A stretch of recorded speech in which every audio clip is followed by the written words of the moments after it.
And like a true professional, I left my microphone on mute because Outstar said I wasn't muted. Right. Hello, everyone. My name is Mike Smith, also known as ScreamingJoypad. It's Thursday. It's 9 p.m. GMT. And this is the GOGCast, DRM-free podcast. Now, before we move on, I want to make sure everyone realizes that you can find out all your GOG-related information over on GOG.com, a boutique of over many DRM-free games. It's games that you take, you buy, you keep, they're yours, and are dependent on digital services, and are dependent on you being signed in anywhere. Yep, my microphone is definitely not muted anymore. I certainly hope not. Anyway, if I am, I'm wasting all my special spiel on nothing. Right. Okay, you can check out all the GOG-related stuff on social media by just typing GOG.com into stuff like Facebook, Twitter, Twitch, definitely Twitch, Instagram, Tumblr, probably, I don't know, maybe. And don't forget, you can also vote for your favourite games to come to the service by typing in GOG.com/wishlist and getting involved in that as well. But aside from all of those sexy things, I'd like to introduce people I've got around the digital table this evening. So we've got some very special guests. As you can probably see, even though I've muted my guests, you can see some of our StreamTeam members. So I'm going to introduce them one by one. First of all, MegapiemanPHD. Thank you very much for joining us, MegapiemanPHD. Yep. Speaking of wish list, you can go to the wish list and vote to get Slime Rancher on GOG. We have 192 votes so far. We're almost at 200. Slime Ranger. Sweet. We're nearly there. Slime Ranger. There's a Slime Ranger. Slime Ranger, not Slime Rancher.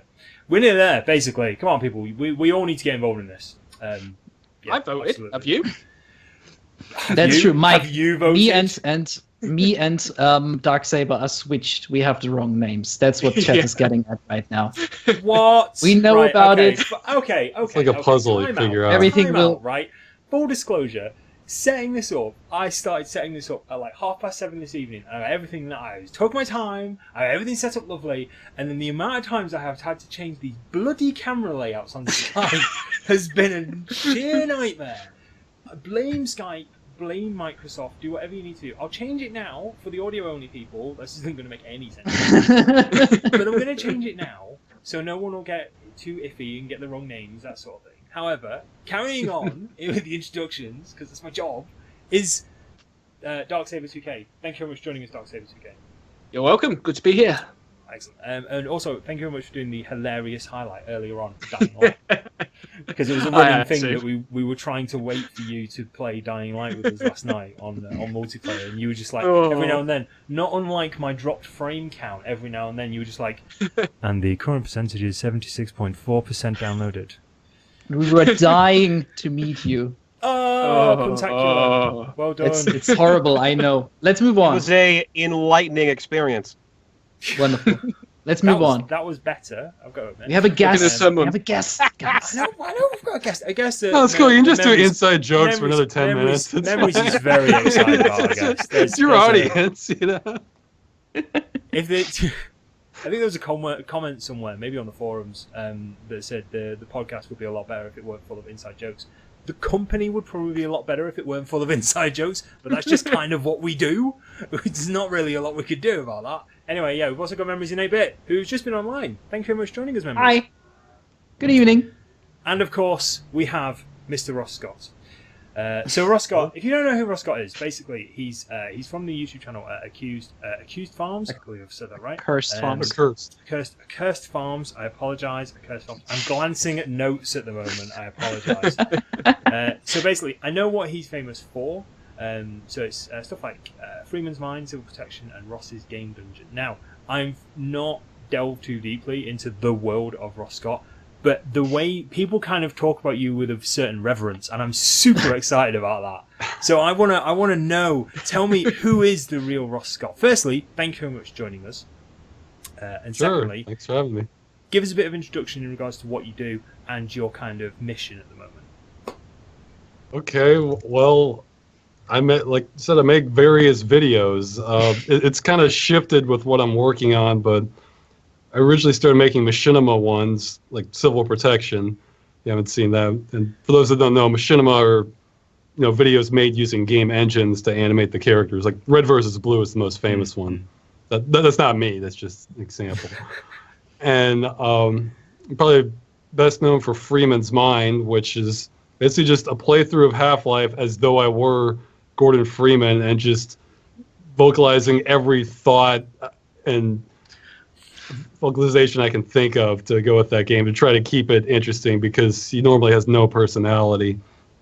So you are literally being Freeman's voice.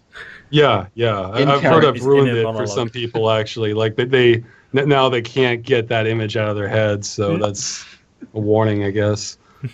Never played Half-Life before your series, and every time I go through this game now, it's like, why?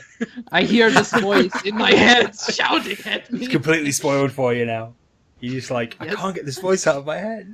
It's fine. It's fine. This is now Half-Life canon for me, and it's yeah. just Well, wow, that's a solid statement right there.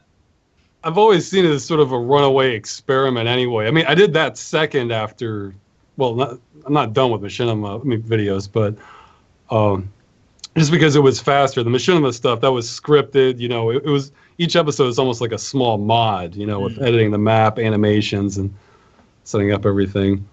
And as another response to me being frustrated with how long it takes me to make some videos, Ross's Game Dungeon was just an experimental thing because Freeman's mind was sort of winding down at the time I was getting closer to the end of Half-Life, and it's, I guess you call it sort of a game review show, but I just sort of interject any sort of thought I have at all regarding the game and try to keep it interesting. I also try to cover games sometimes that maybe not a lot of people have heard of, or just some of the more interesting ones I can think of, or things where I have something interesting to add about it.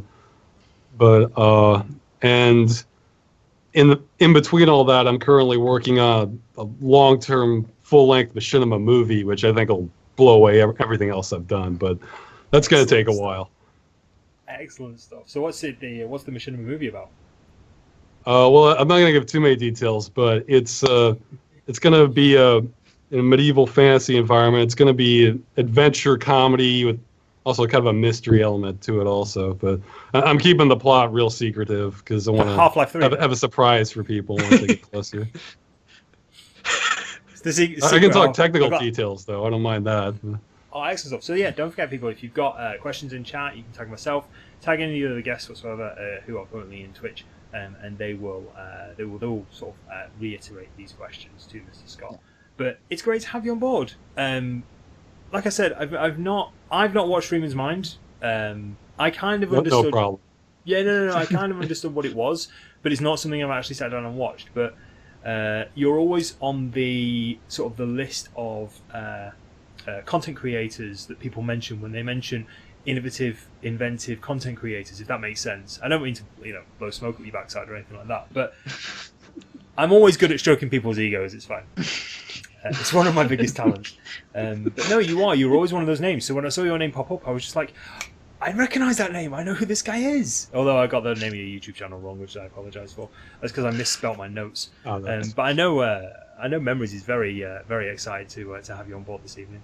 I am. See, I don't feel like I really kind of earned that title as most innovative. I'm maybe once I make the movie, I'll have some of that. But I see most of what I've done is just luck, and continuing to make things, the combination of the two. Well, I mean, it's there's always a lot of good stuff out there. I mean, it's. No, absolutely. But yeah, it's always one of those conversations that I overhear. Like people say, they will list a number of YouTubers, a number of content creators, and normally these people they either work for or have worked for Machinima or companies like that in the past. And I'd like to emphasize Machinima. It's the medium, but with a capital M, it's also the name of a company which I used to be affiliated with. Had falling out with them. But fair enough then. So we're essentially going to be talking with Mr. Scott for at least the next hour or so, probably a little bit longer considering we ran over, unless prior commitments get in the way. Thanks, Skype. But other than that, I'm kind of going to throw this open to our other Stream Team members as well, because I know you guys have got some questions as well. Yeah. Or not. Okay, I can just pick stuff. We're just gonna sit here for a bit. I don't necessarily have a question, but just like with Memories in 8-bit, I'm sorry. I can't hear any of you at all because Skype is literally cutting off everything you're saying every 5 Seriously? seconds. So I have no idea what the conversation is at the slightest. But I'm going to pretend like I have an idea what's going on. But I hadn't played Half-Life before I saw Freeman's Mind, and I was surprised to find how different the game was from what was going on in the show, because there's parts that were actually changed for the show that weren't in the game.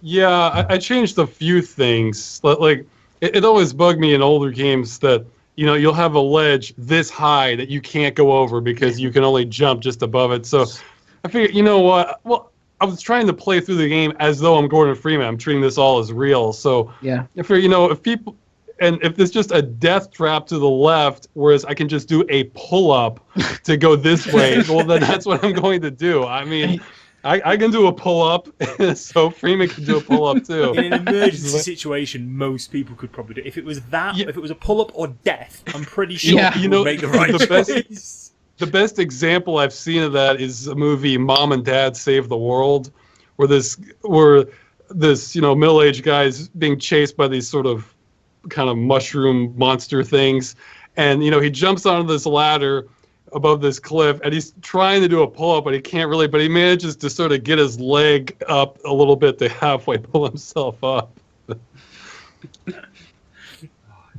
But yeah, most of the stuff I did was just either common sense stuff, or I sort of bypassed the general healing and armor stuff, because that's a game mechanic. I just decided his suit was bulletproof, because, you know, if you get shot in the arm, whether you find a first aid kit or not, you're not going to be doing much with that arm for a few weeks at least. You're still shot in the arm, aren't you? You still, if you take a massive amount of fall damage, you've still broken both your legs. It's not like you just so I just sort of bypassed all of that to try to keep the suspension of disbelief going, and like I didn't really like breaking the fourth wall. I wanted to just this is what's happening, so this is gonna treat it as real. So, but then on the other side, you kind of like destroy the suspense of disbelief, like pointing out everything that doesn't make sense in this world or what's just going on around it. I'm treating it like a real person, you know. Yeah, I mean, I'm at no point is the character not treating this as not real, because you know, he's in the situation.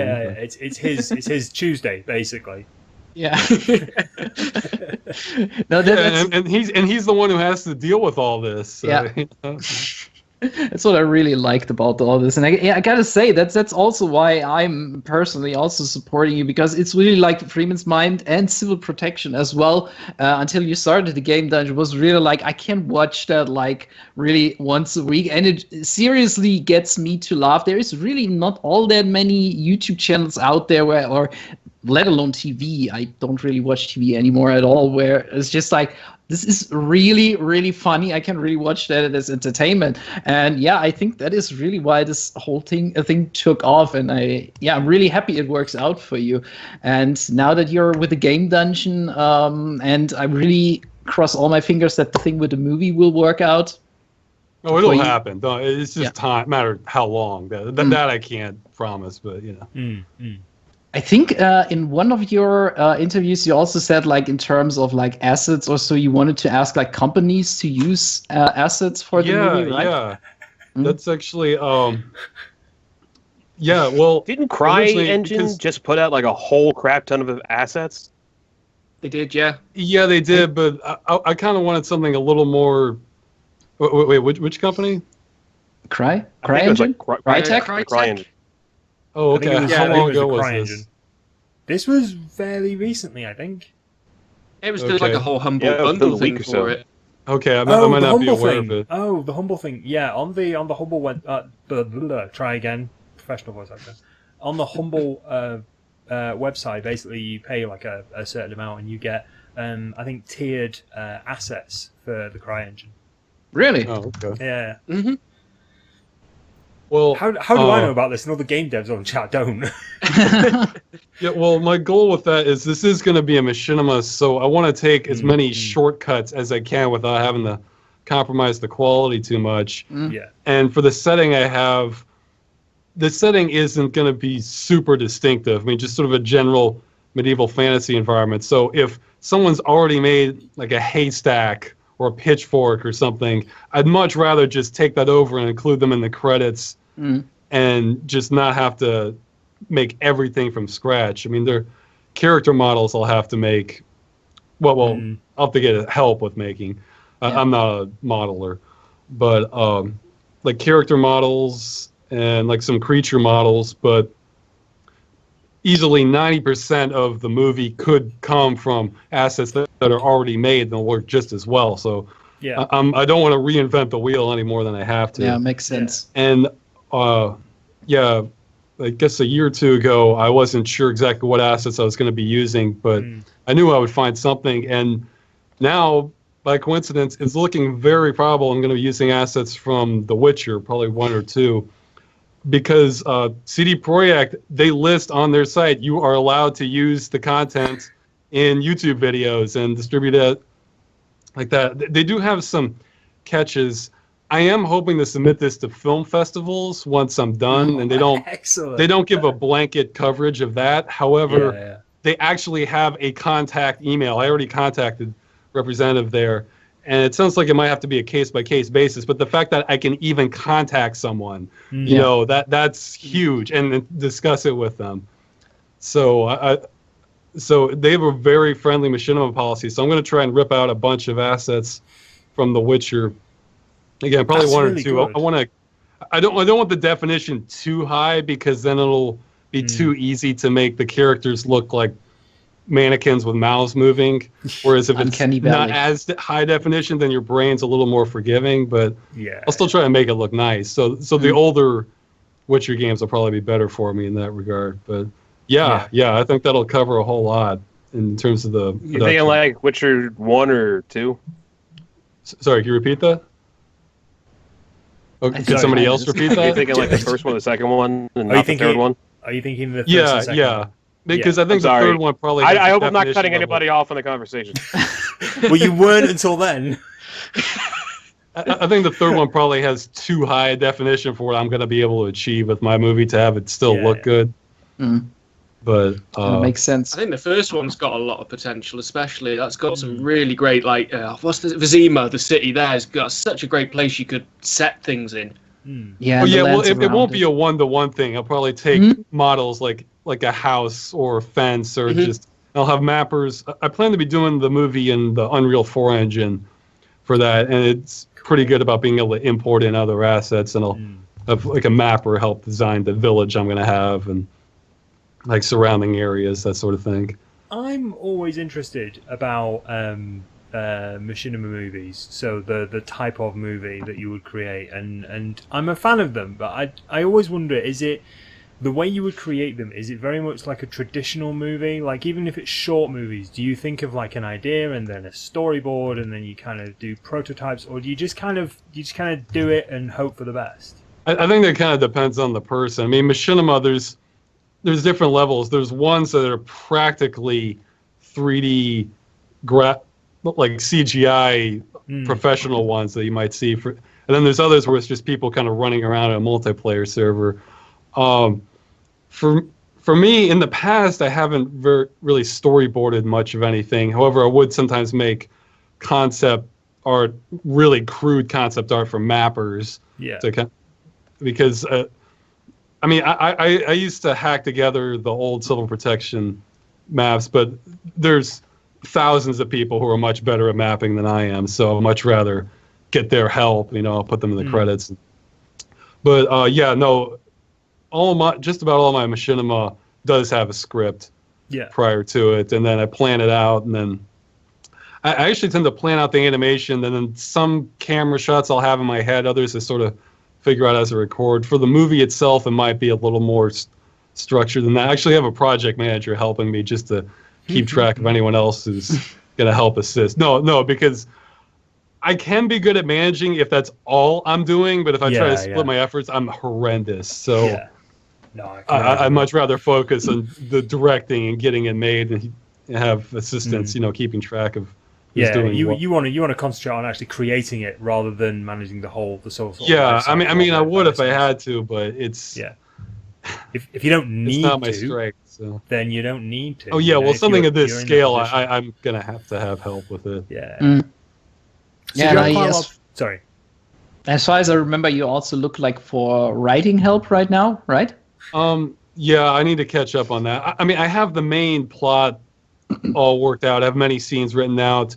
Mm. I could, I'm sure, on my own finish the entire script myself, but I'm kind of getting this sense that I'd like to have some sort of like small side plots or a little bit filler that I feel like if I found the right person, then I think it would enhance the movie. I mean, I just want to make this the best it can be. You know, I'd rather, you know, have a little bit extra perspective on that, or just maybe some people are better at writing different types of scenes. But Yeah. I mean, put it like this: so it's a comedy adventure movie. I pretty much have the adventure aspect nailed down, and a whole lot of the comedy too. But it's an involved plot. There's a whole lot that's going to be going on. So. There was Yeah, go actually ahead. just a message in chat. I wonder if Ross is going to plan contests for concept art and character design the same he organized the writing contests. So are you planning anything in that regard as well? On the contest, no. I mean, No. later, once I'm ready, I plan on having auditions for voice acting. I'll make a video on that when I'm ready, and then I'll go through and just see who might fit different roles. But management could take a whole lot of time. I mean, just trying to keep track of all this stuff. Yeah. It's I can only imagine. So, do you have quite a lot of people working on the movie at the moment, or is it just like you and like a couple of other people? It's sort of the way I would think of it is like sort of a snowball starting to roll down a hill. You know, at this point, I have a few people involved, but there's definitely going to be more. I mean, once the script is nailed down, and then I get a few technical obstacles out of the way, I'll probably look animation help. There's unlikely to be a ceiling as to how many people we could take as long as we can organize it. Just because, honestly, I kind of hate animating personally. All the older videos, it's always just been kind of a necessary evil for me. Yeah. So, I mean, I'll still do it if I have to, but you know, I'm convinced you have to have obsessive compulsive disorder to truly enjoy animating. So, and I don't. So I think know. you are also I never mentioning that animated, you so- want to do this via motion capture by now instead of just doing everything. if it comes down to me, you bet I'm going to be doing motion capture all over the place. There's been one or two animation purists who'd rather do it by hand. When I'm ready, I'm gonna stick them on the scenes where it counts the most, and then see every part of this production is going to be structured in such a way that I'm anticipating people just randomly dropping out with no communication or anything at any time, because I've worked with volunteer help before, and to not prepare for that is a mistake. Yeah, in my I case. suppose you kind of you plan for the worst, and if the worst doesn't happen, Oh yeah, well, I've then it's seen a it bonus. happen. I mean, yeah. I've seen people. I cannot tell. I wouldn't say easily the majority of volunteers I've had in the past. Where I mean, it's more my fault lately because I've been kind of backed up. But Yeah. In the past, you know, I'll say, hey, I could use help with mapping. You know, I might get 5, 6 offers. And they'll say, hey, I've done this. They might send me a portfolio. It says, oh, hey, that's great. And I might give them something simple to start out with. And I never hear from them again. Never. So it's... and they were never seen again. Yeah, I made a joke. I call those the suicide notes that the people offer to help. Because, because it's like, oh, yeah, I'd like to help. Here's stuff I've done, you know. Here's some of my strengths. So like, oh, sure, okay, here's something, you know, kind of basic. I'll figure if they do a good job on that, I'll give them some more. So never hear from them again. So it's... Oh, my goodness. Right, so we've got a couple of questions from our forums, which I'm going to quickly run through. So we've got all my cameras have just swapped positions now because MegapiemanPHD has just left the call, unfortunately. Thanks, Sky. Yeah, you dropped. Oh, So- you dropped, though.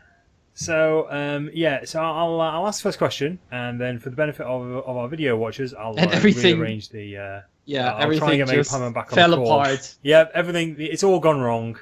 Now all It's the not jokes chat actually were my making fault are this right. time either. Yeah. What I'll do is we'll ask the first question. T Official on the forums asks, "What are your fondest memories of PC gaming as a kid?" Jeez. This is specifically for Ross. You know, it kind of comes together in a blur in my mind. I mean, like, which sort of the...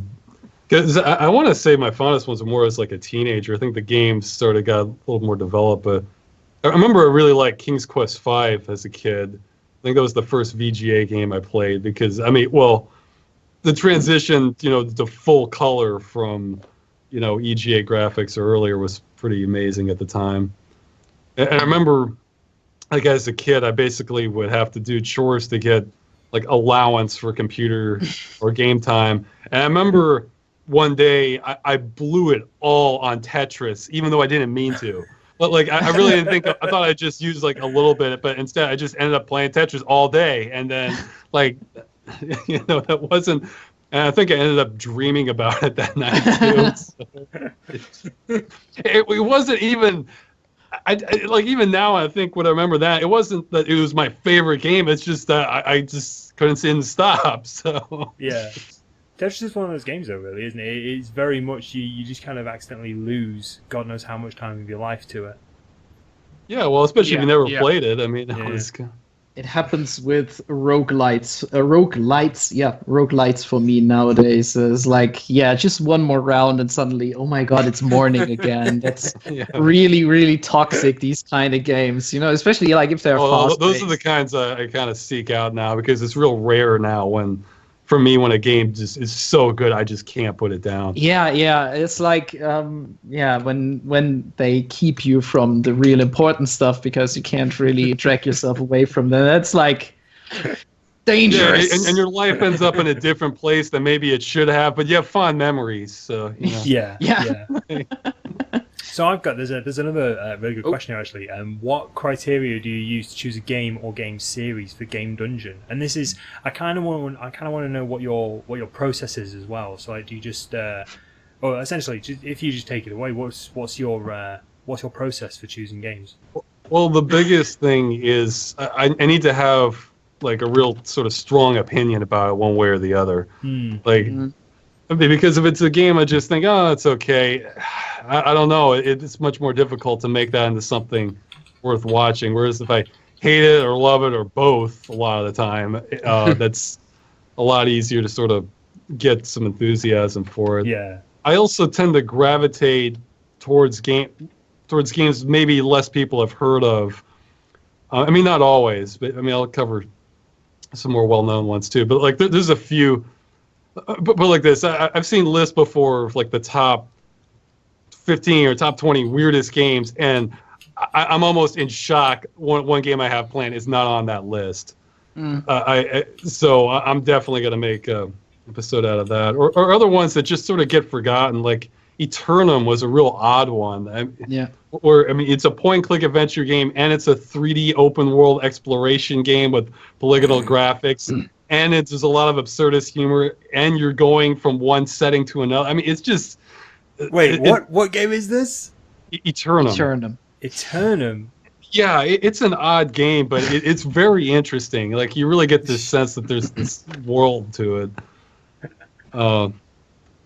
It's like I found like some really oddballs on your show, which I really want to try out. And one of these games has also been The Secret World. And I'm now playing this game. I'm thinking, that's a more mainstream one. But, it is. But again, it's just kind of amazing for what it is. I mean, it has narrative content that beats out many single-player games, but it's tied to an MMO.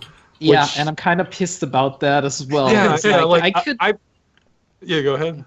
No, I could, I'm, and that maybe already goes a little bit into the next segment. We're probably going to talk about, that the game is pretty much, already being there with a gun on its head, even though it doesn't really have to be that way. And it's a really great game, and even more so, it's a shame to see it that way. And I'm trying to enjoy it while I still can. Games like that tend to be candidates for Game Dungeon because the atmosphere in that game is fantastic. The writing is really engrossing. It's good narrative. The combat makes me just never even want to touch it again. So it's like it, but people are gonna have a lot of strong opinions about that both ways. It has this real blend of great and not so great things that maybe prevent it from getting the kind of attention that make it a classic for everyone. That's kind of I think Megapie was MMOs. trying to say something. He came back. Hi, Batman. That's kind of MMOs in general. Then there isn't really any super big MMO these days. At least to me, I've never played. The only MMO I've ever played is like classic RuneScape. So I have a lot of experience in this particular department. But didn't the people who made the Secret World recently put out a game called The Park that's Yeah, I set haven't in the played that same one yet. universe? Yeah, Oh, yeah. apparently. I haven't In played fact, that. I think it might have been an attempt to kind of shore themselves up money-wise because they reused a lot of the same assets. Mm. And around that time, I think they put the company up for sale. Although that's had a stay of execution, I think, for about a Right. year. I don't. Yeah. They're sort of floating. But who knows? Because I think they're working on a new Conan game. So Conan. I played the Conan game on the PS3, and it was great. Yeah. It was not a alone, but I don't care because it was great. You could like cut people's arms off and stuff. It was weird, but it was great. weird but great. Then can sometimes find its way in a game dungeon. So.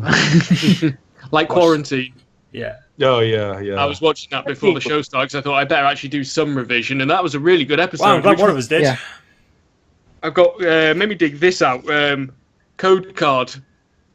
For your Oh, No, dear. that looks okay for audio people. That looks almost black on the Yeah, it camera. does. It's Yeah. It's supposed to reflective, so be you can't scan black it. on top of dark red, which is hard to read because they wanted to foil people from photocopying it and Yeah. cracking This is- the copy This section. this back in the looks day. more like something Yeah. that blind people could handle better than. Yeah, it does. It Weirdly, does. yeah. If anyone's interested, really, it's yes. for Uplink, Yeah. which is available Uplink. DRM-free these days. But this was original when they were just in a bedroom and they were mailing these out. Yeah. That's great. I've, Does I've got quite a few of those. I've got the, do you remember the old code wheels you used to get? Yes. Oh yeah. Just like Yeah, like with set- Monkey Island. Yeah. Yeah, so I set Zany it to- Golf had one too. I Yeah, remember yeah. that. I mean, think a I- lot of flight sims might have had some of those. I'm trying to. There were a lot of code wheels. The thing is with Monkey Island, that was still kind of funny, but yeah, it got with later games. It sometimes got a little bit out of hand. Like if you had like huge manuals where you had to go through all the time, that was then a little bit, yeah. What was that? Yeah. That was one of the King's Quest games where you had to use like the manual in order to go up a cliff, and if you didn't have the Yeah, manual, Flayo you streamed that. couldn't figure it out. What? Yeah, Flayos I was don't run remember which afoul one of it was. I this think it was like twice on his 4, shows. maybe 3. 6. It was King's Quest 6 because Flayos was streaming it and ran into that part, and he also ran into an issue with Pirate's Gold where he couldn't save the game because he failed to correctly identify a pirate flag, which you had to refer to the manual for. Yeah. Yeah. Yeah, some little weights are your little ways in, I guess. I mean, as long as it's funny, those kind of mechanisms are still kind of okay. But you know, Well, now Yeah. they add to the flavor, but I mean, if every game was doing that, we wouldn't. yeah, It wasn't Yeah. so much fun back then. But No, Yeah. no, definitely not. It's like you raised in the quarantine video. If you lose that card, that's it. You're not playing that game Oh, yeah. again. yeah, Yeah. and Yeah, you know, that's it. I just tried to put myself back into that time, and now I suddenly realize, no, it would be absolutely disgusting for me to have that because my mother would be like, "Mom, where she is my just code throws wheel?" out all these papers in your room. She just Yeah, think you need- exactly. Like, where's like the box for the game? Oh, I just threw that out. You have Yeah, your threw it away. game. You I was don't- like, you don't need that I anymore. can't play it anymore. That could, yeah. We think about it. We think that it's really good because in retrospect, it's kind of like it's just like it's a weird thing to think about. It's one of those sort of I can't believe we used to do that sort of examples. But when we actually had to do it, and you had to go, oh, I need to enter word 37 of page 17 of the manual. I'll just flick through it real quick. Oh, it's at. Who knew that? That sort of thing. Or it's synergy. That sort of stuff. And you had to type that in. I think it's a lot Yeah, more well, nowadays fun we don't for- even have manuals. Yeah, yeah. No, yeah, very true. I mean, sometimes you get PDFs, but that's about it, really.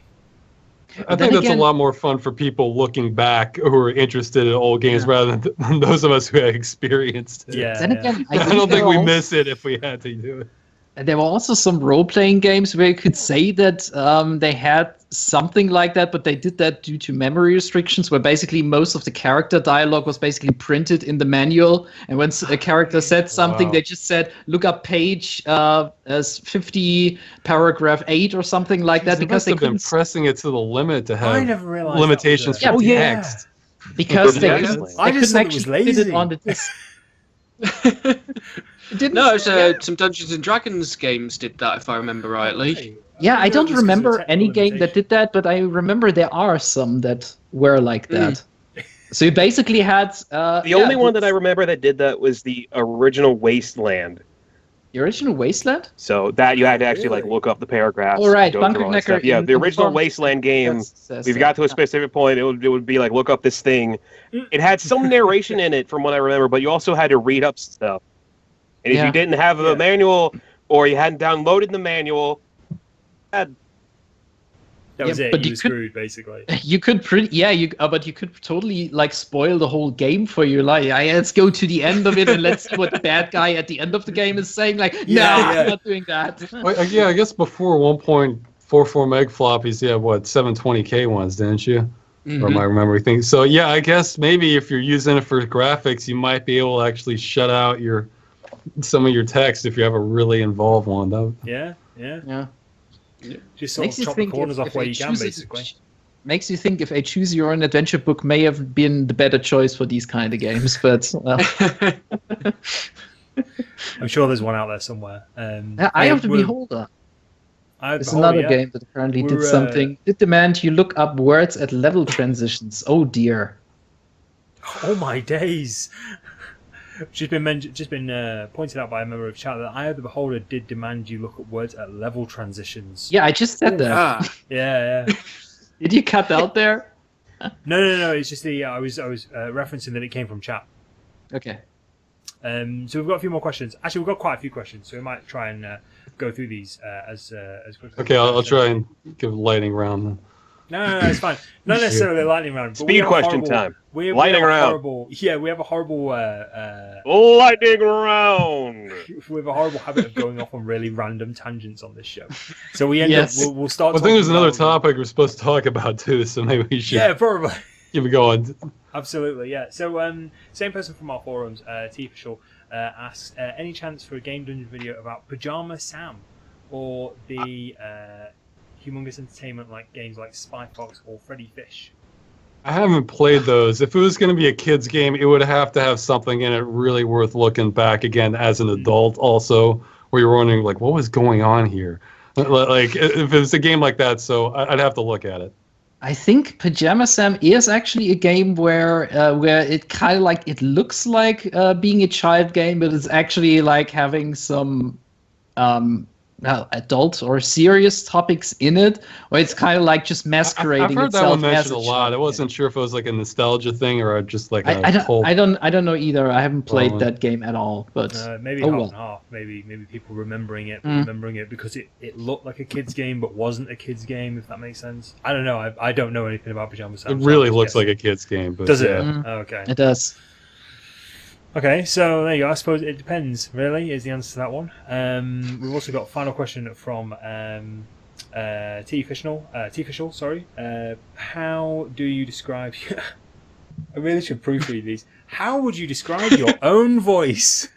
I don't know. I mean, it's... I grew up... We'll put it in there anyway. I mean, obviously, from your perspective, American, so... Yeah.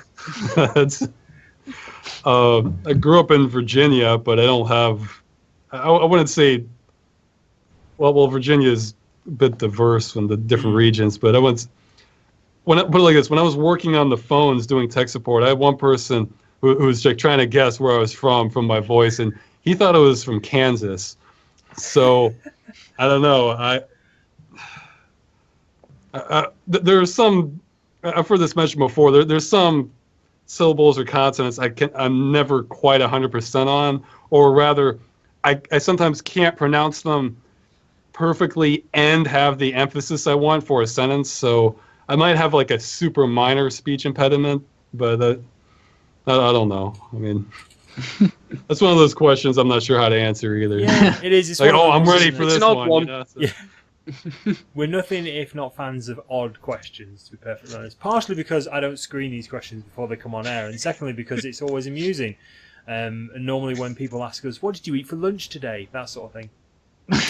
So we've actually had some questions floating around in chat. So I've been trying to collate these as much as possible. So if you are in chat and you do want to ask a question, just tag one of the streamers. Now the names on screen should work on the Twitch chat. If not, just put in @ScreamingJoypad and I'll pop you in the little notepad I've got here. So we've got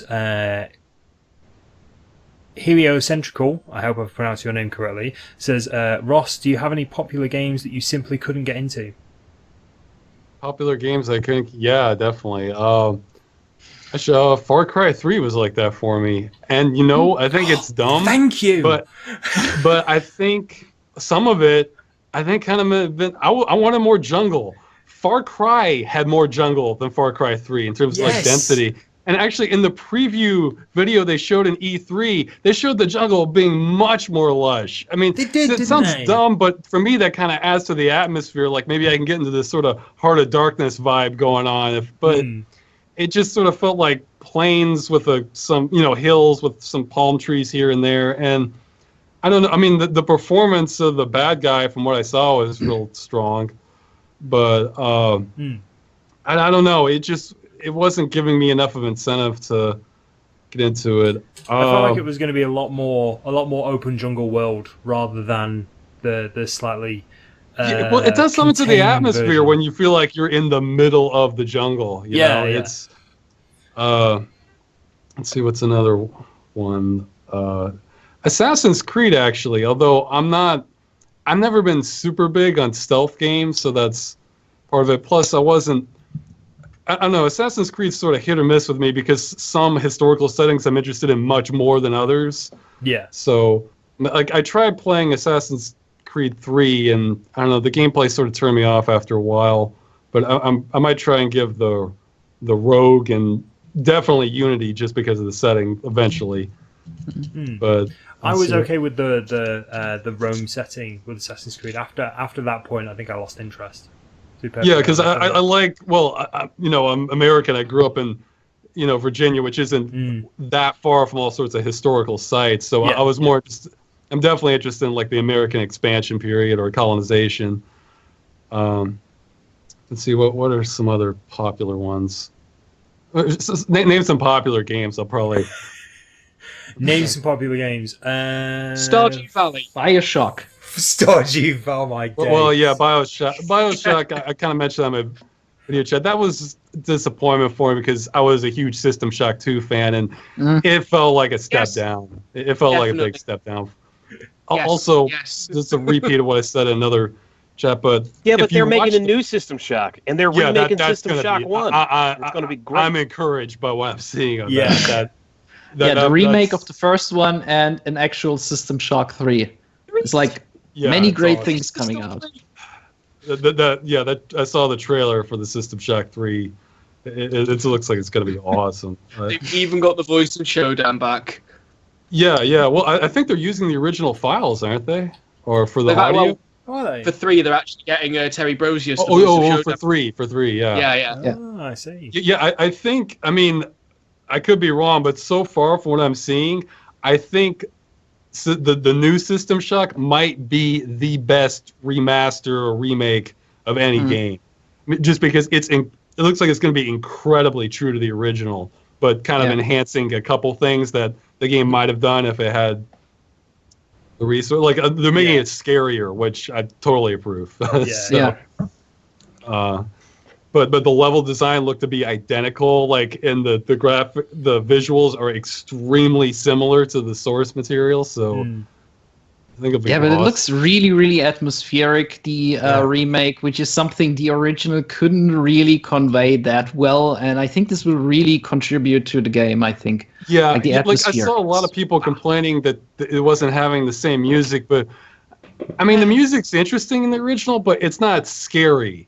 And they're going for scary here, which it really fits, because So I can understand them. Maybe they'll have like a little jukebox or something. You can hear like remasters of the original. Yeah, like a plug-in for your cyber rig. Yeah, sort of like Yeah, an yeah. Easter egg to access the original. I think that would be the best way to That do would it. be kinda cool. Nice little head nod. I like that. It's a good idea. But, I think the only thing that made the original System Shock scary is just how horrible its controls were, and the fact that they had to add an upgrade that were eyes in the back of your head so you could see what was behind you. Even in the enhanced edition for System Shock 1, it's still not great. yeah. I have a real hard time. Well, I mean, the enhanced one added that, but even now, I'm not a graphics snob at all, but for trying to play old first-person shooters with the keyboard, it's rough. It's hard for me to go back to that. So.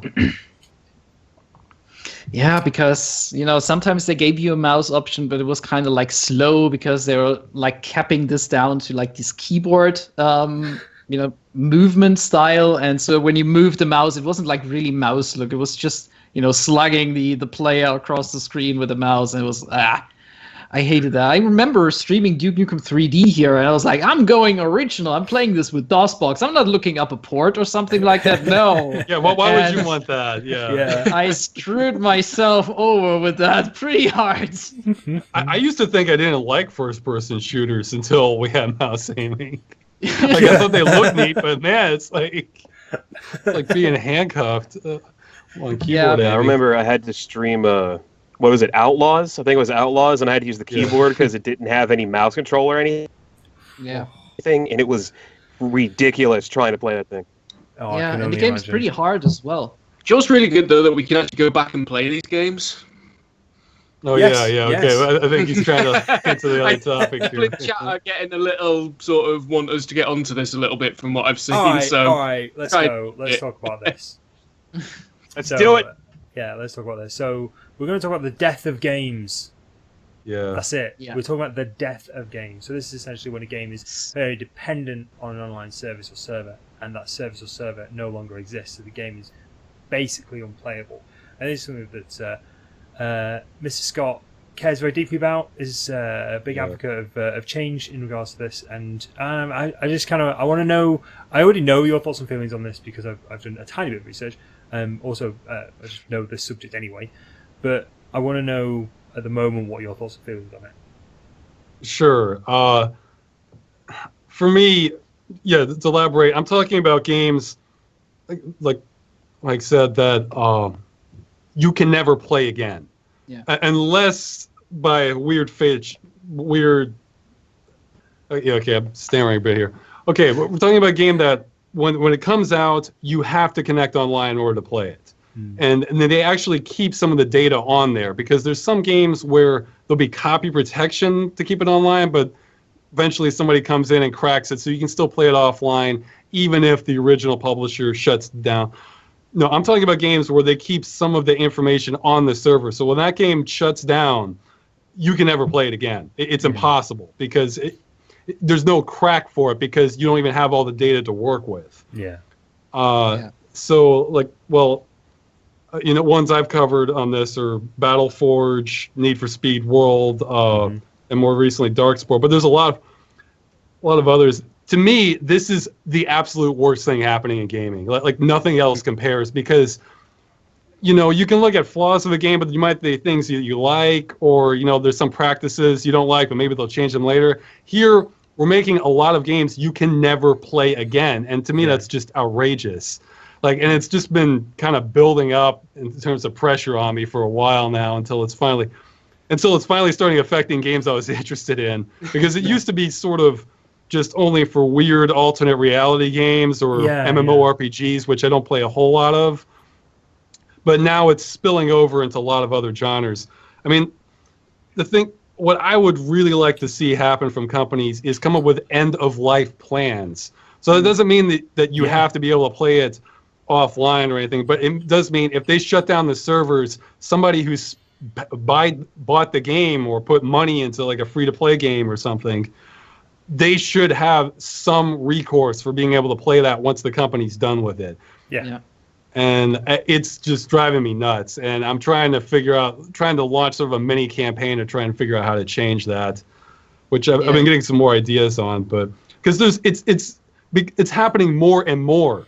Because I think right now the Division just came out like a week or so ago, and that is one where you have to be online to play that game. I think the way it's structured, I mean, who knows? Maybe that is.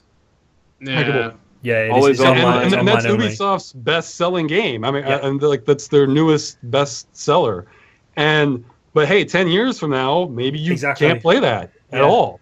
Yeah. You know, Even at that, the Division's not doing. It's critically, the Division's not doing super great. I don't know how it's selling, but it's sold extremely well. Kind of it's not doing making super infinity fantastic. $billion dollars. Really?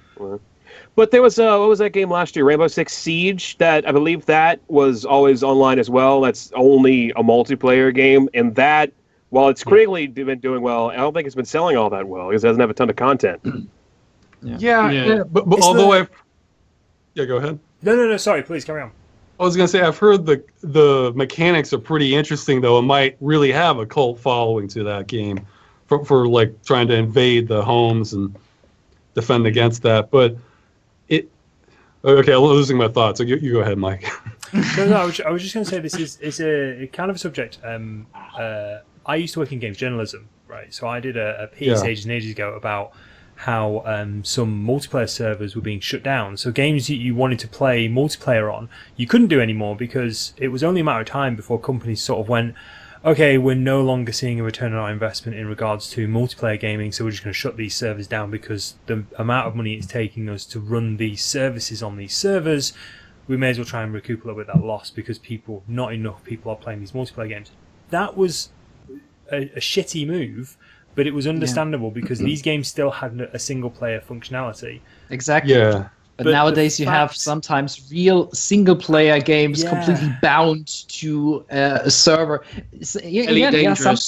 Sometimes you have all the game content on your disk or on your computer. Yeah. The new Hitman.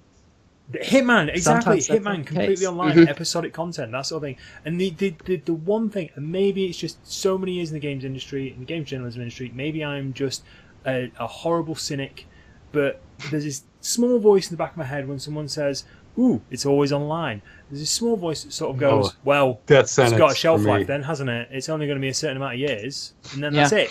No more games. Yeah. But look at this from a commercial point of view. I mean, like, if you have a company, you make a product, you always have the product life cycle. Basically being like, hey, we can basically dictate how long the consumer is able to use our product, and then we can basically force them to, basically shut it off and force them to buy something new. Yep. It's like a marketing. It's a dream for them being able to have this kind of control, in a way. I mean, I find that absolutely terrifying. But I think they really want to push that and say like, hey, that's why games are now an event and not a product, which is like a slogan that EA did like a few years ago. And I was like, no. And I think they really try to sell it to you. These are now events; those are not products anymore. And that's basically how they, I think, try to sell it to the customers. Hey, we can shut off your game, and that's fine. See, I disagree. I think most of this is motivated by just no forward thinking at all. Because again, games like Darkspore, Battleforge, they had no replacement when those games were shut down. EA did not have a real-time strategy game ready to go to try and migrate people over, or an action RPG to move people over to. You know, for some genres, maybe there is something to that, but I think it's more just we're not even thinking about it. We are not literally not thinking 4 years down the line. Yeah. And, you know, you say a game has a shelf life. Well, that's partially up to the company culture too, because 3D Realms, how long have they been selling their games? Yeah, that's true. You know, like what? I mean, don't get me wrong. I find least it good like 25 years or something. So yeah, I mean, I find it good that they do that, but you know, there's like companies that are probably extremely trying to maximize their profits. Yeah, and say, and like, I'm not trying to present an unreasonable argument. I don't think any company should be forced to support their game unlimited, but to have no. It would be you know like analogy I was thinking, it would be like if you constructed buildings and you just never put in any fire escapes or fire exits or anything, and you know, and you're gonna have it's like a bar or something that's gonna have a lot of smokers around, you know. Yeah, it's like you create smoking lounges with no emergency exits and sometimes the door gets stuck at the front, you know. And they can argue up and down like, well, it costs more to put in an exit. Yeah, it probably does, but at some point, I think almost every consumer wants this as an option, and that's actually. I think you're right. I think you're completely right. I think having some sort of contingency plan. I mean, this may be from my own personal history because I've worked in risk analysis and stuff like this, and we've used in my work life we've used stuff like software as a service. And for those of you who don't know what software as a service is, basically you give people a big sack of money. Yeah, you give someone a sack of money to use a bit of software you don't know anything about for your company, and then you trust that 1, they know what they're doing, 2, they know the software, 3, they're going to stay in business long enough for you to make any money out of it. And that's a huge exactly. That's a huge investment for a company, and this is the sort of thing that people like myself, I sort of sit there and perform risk analysis and sort of go, well, what if this company goes out of business in 6 months' time? What if this? What if that? And everyone, so higher ups, not the job I'm in right now, but the jobs I've been in previously, people in very powerful suits and driving very nice cars always sort of turn around and go, but that'll never happen. Don't worry about it. And it's that well, no, I don't think they're saying that anymore. They just try to discourage that line of questioning. Yeah, they sort of deflect it a little bit. But I think that's a long ways off, you know. Yeah, That's years away. What are you worried about that for? That's the thing. I think people who don't care about this, they might start caring 10 years from now, except they don't know it yet. Somehow this reminds me of the oil running out. That's just long way off. That's another. That's panic talk. Global warning. I could say a lot on that, but that's another topic. Yeah, I know.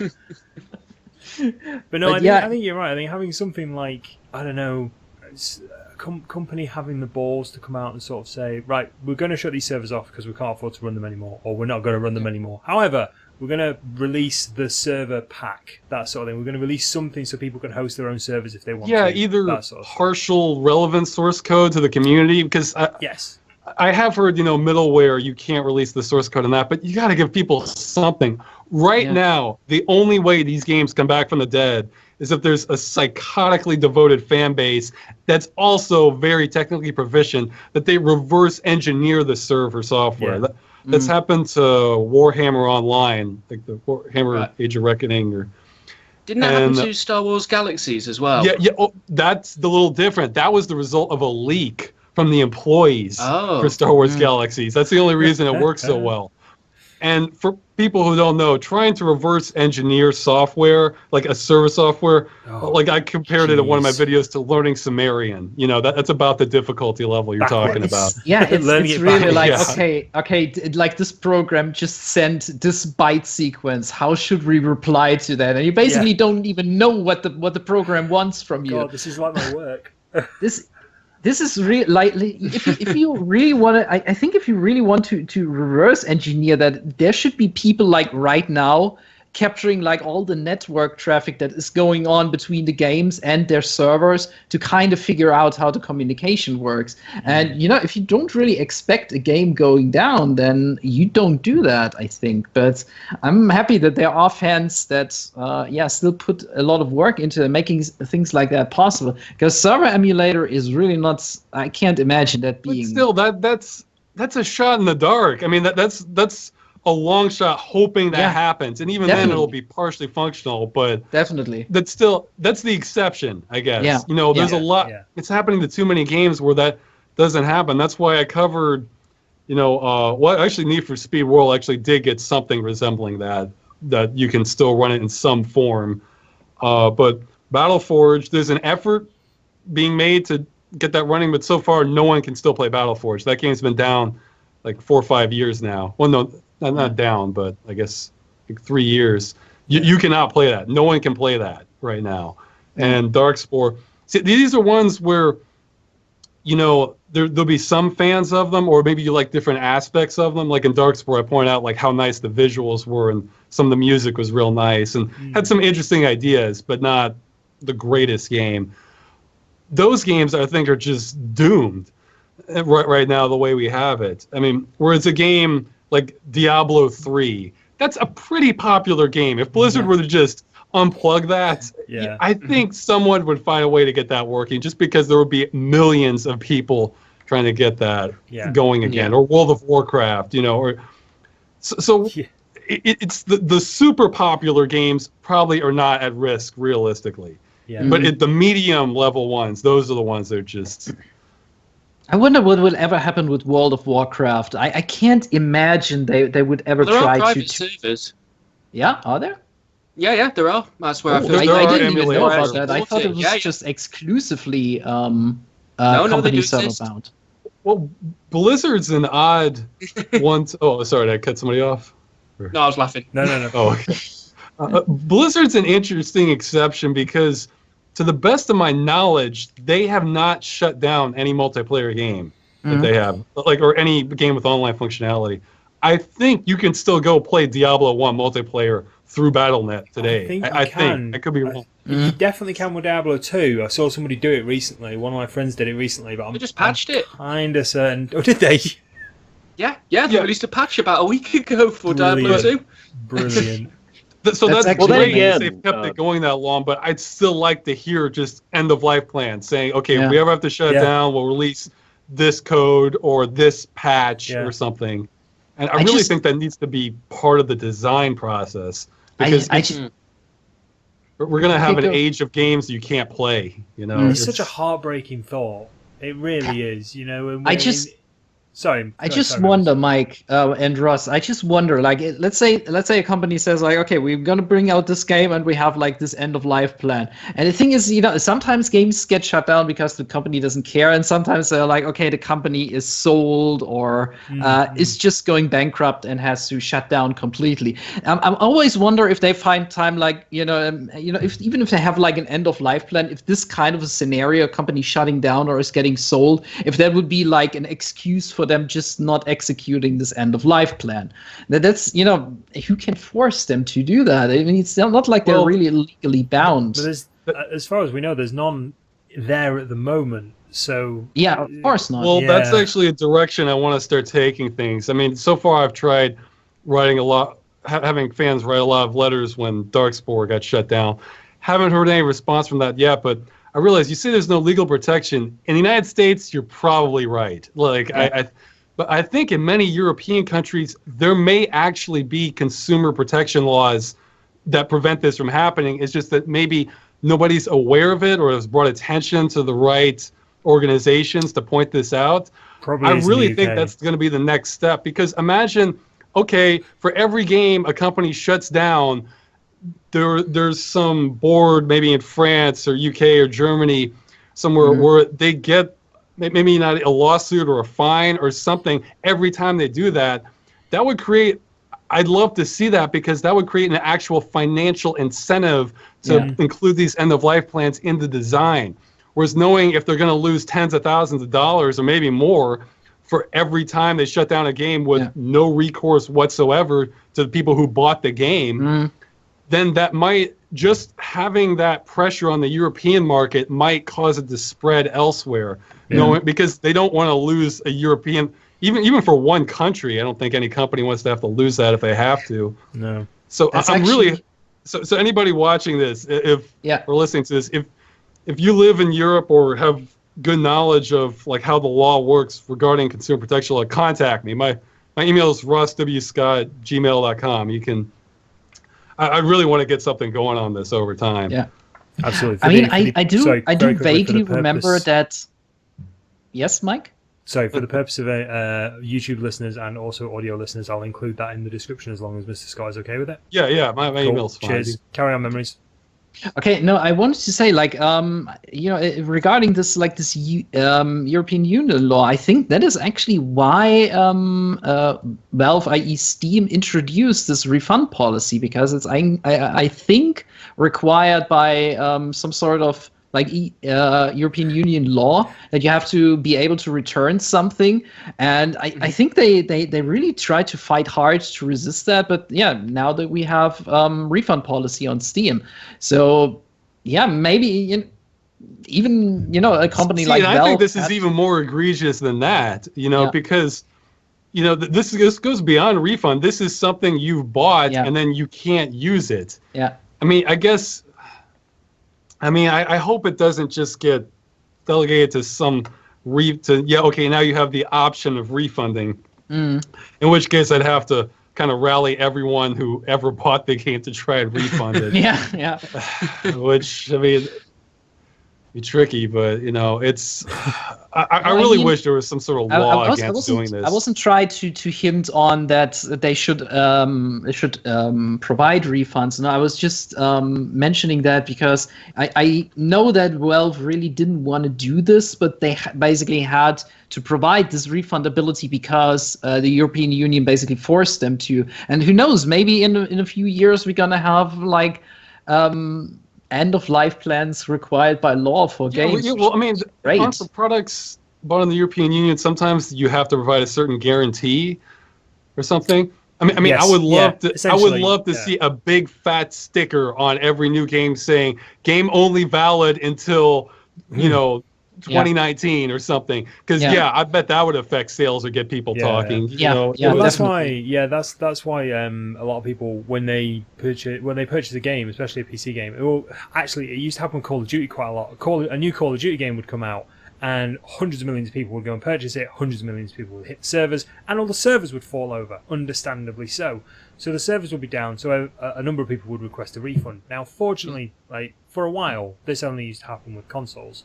But when this started happening more and more with PC games, people used to start asking in shops for refunds of PC games. Now, don't you think we've gone into a shop and physically bought a PC game? It's a bit difficult in the UK because they seemingly don't exist in shops anymore. But you go in, you get a box with a disc and a small code in, or you get a piece of card, you get a credit card sized thing, or even, which has been the commonplace in UK shops recently, you get a code written on a receipt.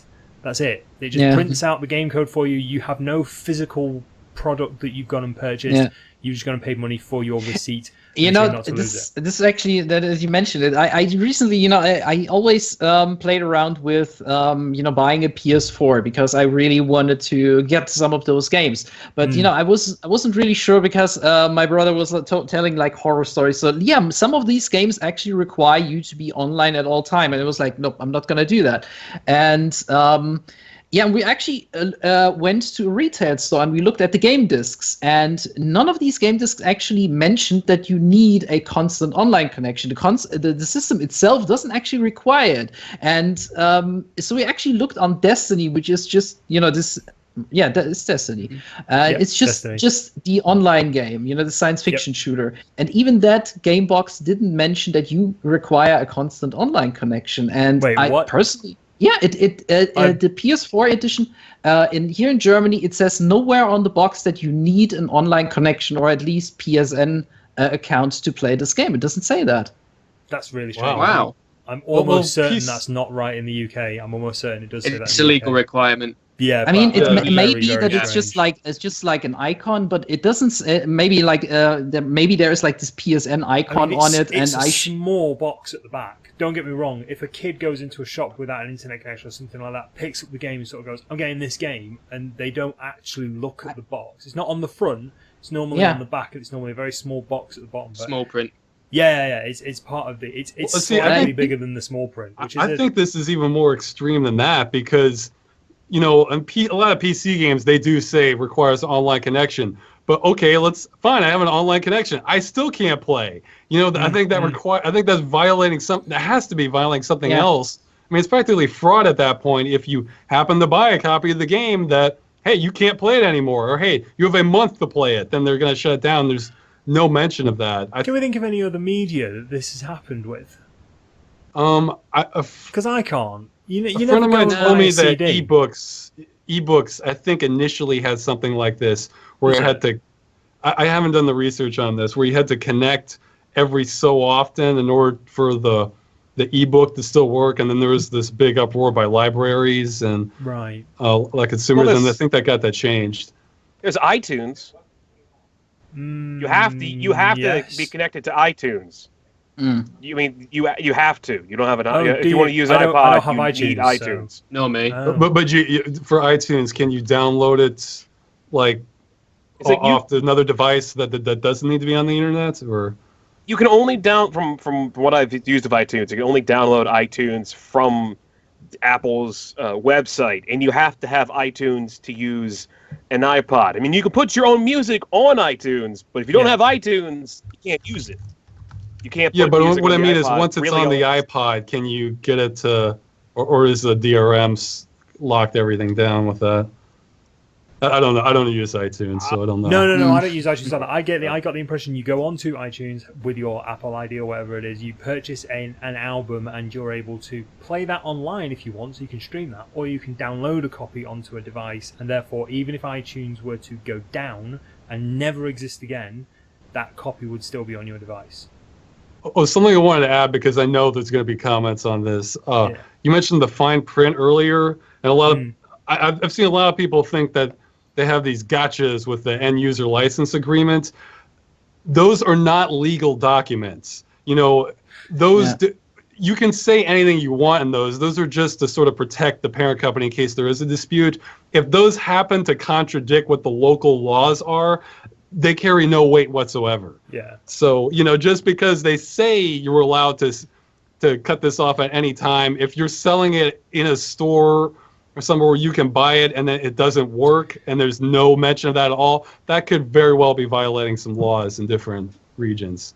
So yeah, no, absolutely. I think that's one of the reasons Memories alluded to earlier. I think that's one of the reasons why Steam introduced the refund policy, and I know a lot of people within sort of the satellite organizations weren't happy about it, but it was actually enough people saying no, this does not work as advertised, I want a refund. So because one or two people say it, they're probably not going to get noticed, and they're probably going to get ignored. But enough people were saying it, and enough people were signing petitions that they had to introduce it. And I think it may have been one of the European laws. I cannot fully remember. Yeah, well, I'm hoping there's some experts out there listening to this. Or if there are, get in touch. I mean, I also remember like when this happened to GTA San. I think somebody in chat just mentioned that when it happened to GTA San Andreas, when they like patched the music out of the game because some of the license ran out and they removed some of the music. And the thing is, I can understand when license runs out and they have to remove the music, but what happens with the customers that already bought the game? I mean, I could like argue, hey, I bought the game with all the music, I kind of like paid for that, and now suddenly you change the, you know, whatever I bought, you suddenly it's anti-consumer. I mean, it's like bait and switch, you know, like, okay, here it is, nice and shiny. Okay, now we're taking it away. Yeah, you know, it's there were a couple of things like that for some racing games. I know some Marvel games had a bit of issue like that on Steam. The licenses changed for the cars in some racing games, so Steam's no longer allowed to sell those games. And I mean, Steam's a bit odd. Right now, I'm looking at the page for Blacklight Tango Down, which used games for Windows Live and was a multiplayer-only game, and they're selling it for 99 cents.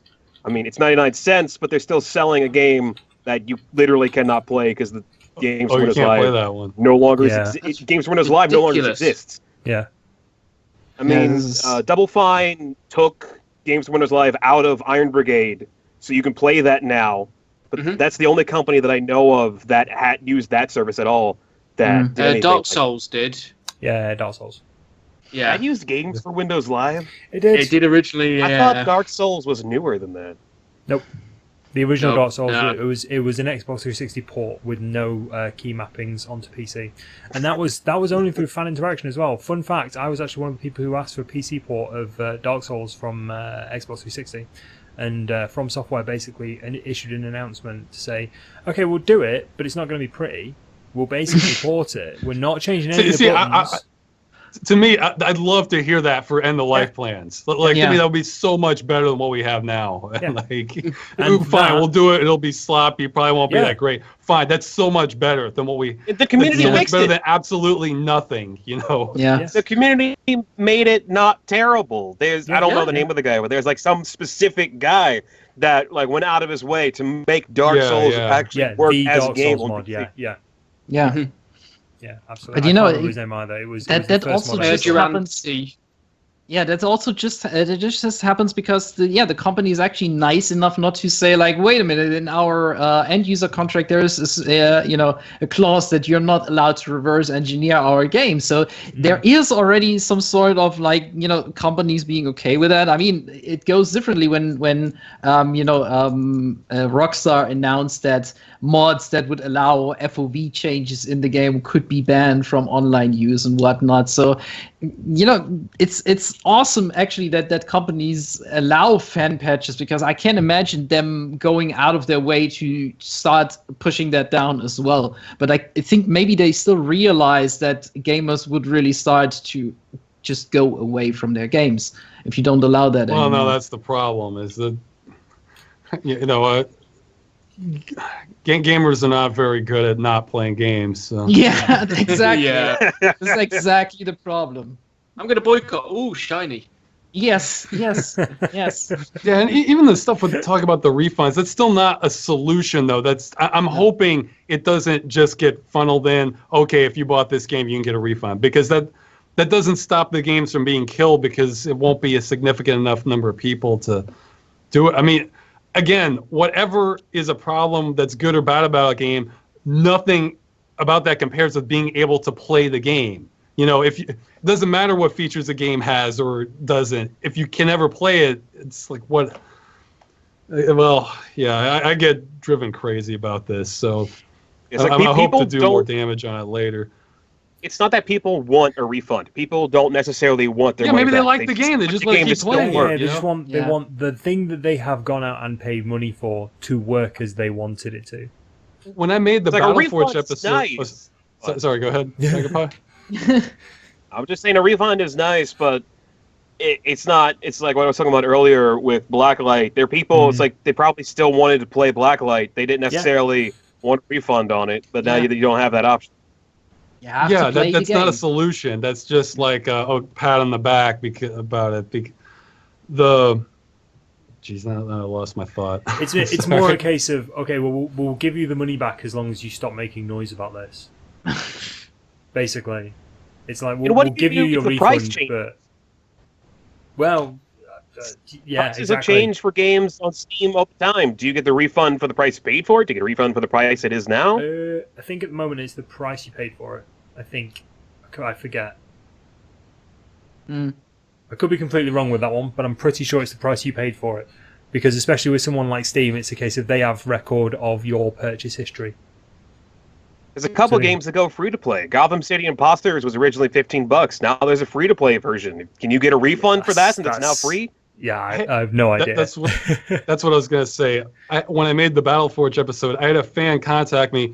He invested over $1,000 into Battle Forge. He was such a huge fan of the game. Wow. Yeah. So I mean, I feel like when you have customers doing stuff like that and then just pull the plug, I feel like we might be walking in some sort of criminal charge. That is a kick in the nuts, isn't it? That is a really nasty move.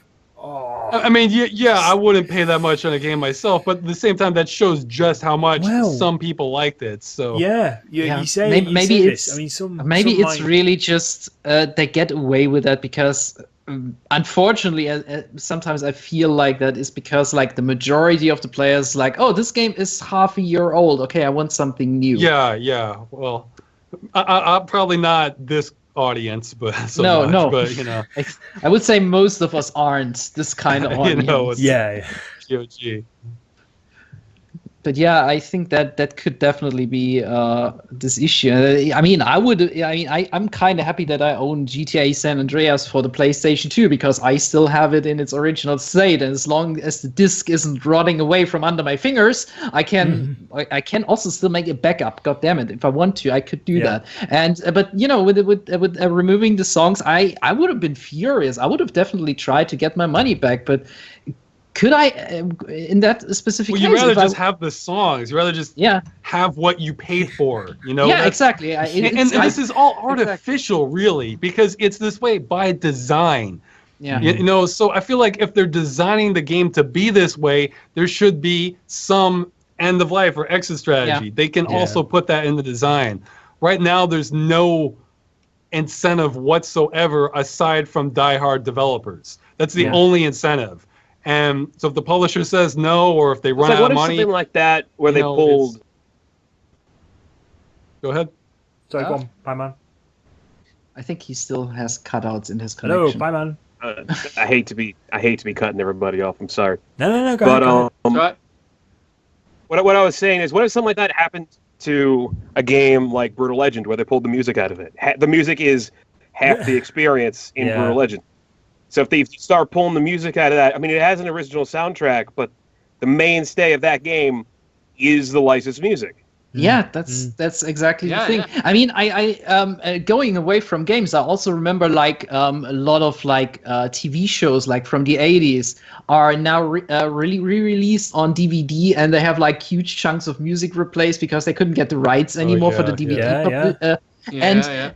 You know, that's also, I mean, you could argue like, oh, you don't have to buy it, and we couldn't get the license, we can't do anything about that. But you know, that it's also kind of a case. I actually own one of those things where they had actually replaced the music, and once more, this is not mentioned anywhere on the box that the original music isn't in fact on the DVDs.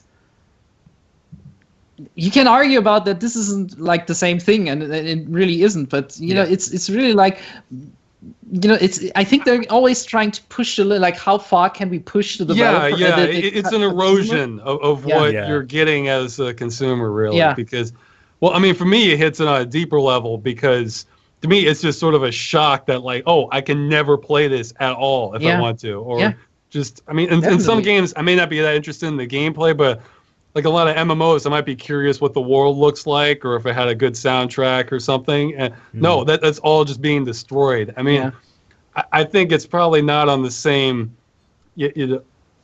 value level necessarily, but to me, it elicits the same reaction, sort of like a book burning, or it's because you're just destroying culture that a lot of.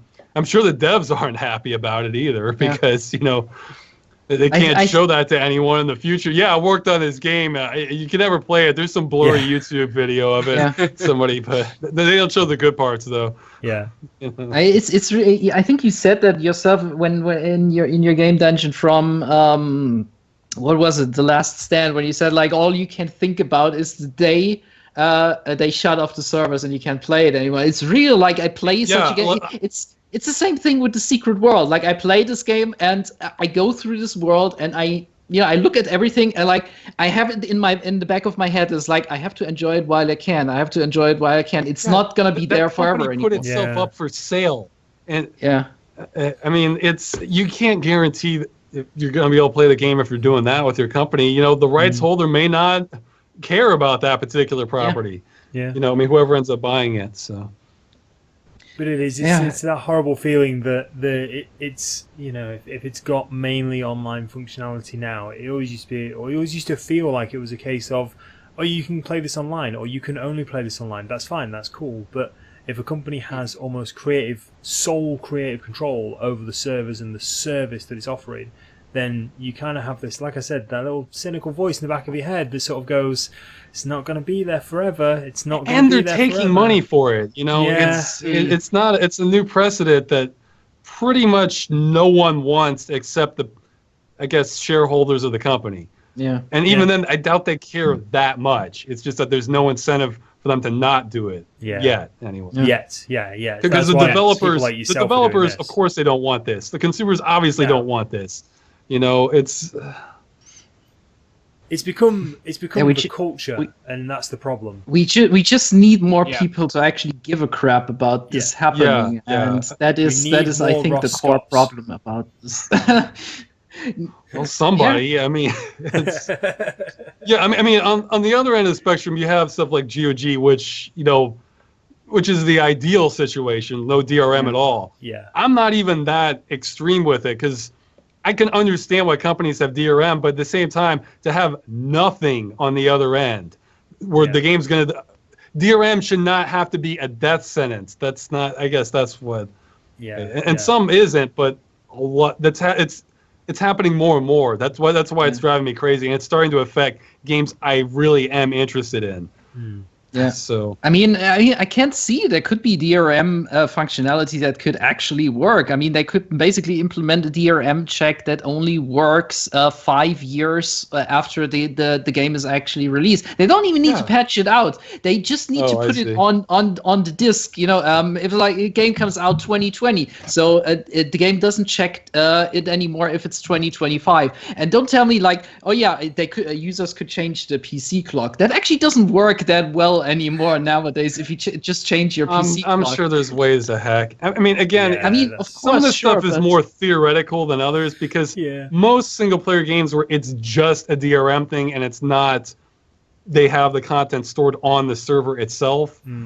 Yeah. Those tend to end up getting cracks at some Yeah, point. definitely. So you can definitely. get around. So yes, it's still a problem theoretically, but not as much in practice. But Yeah. these are the ones.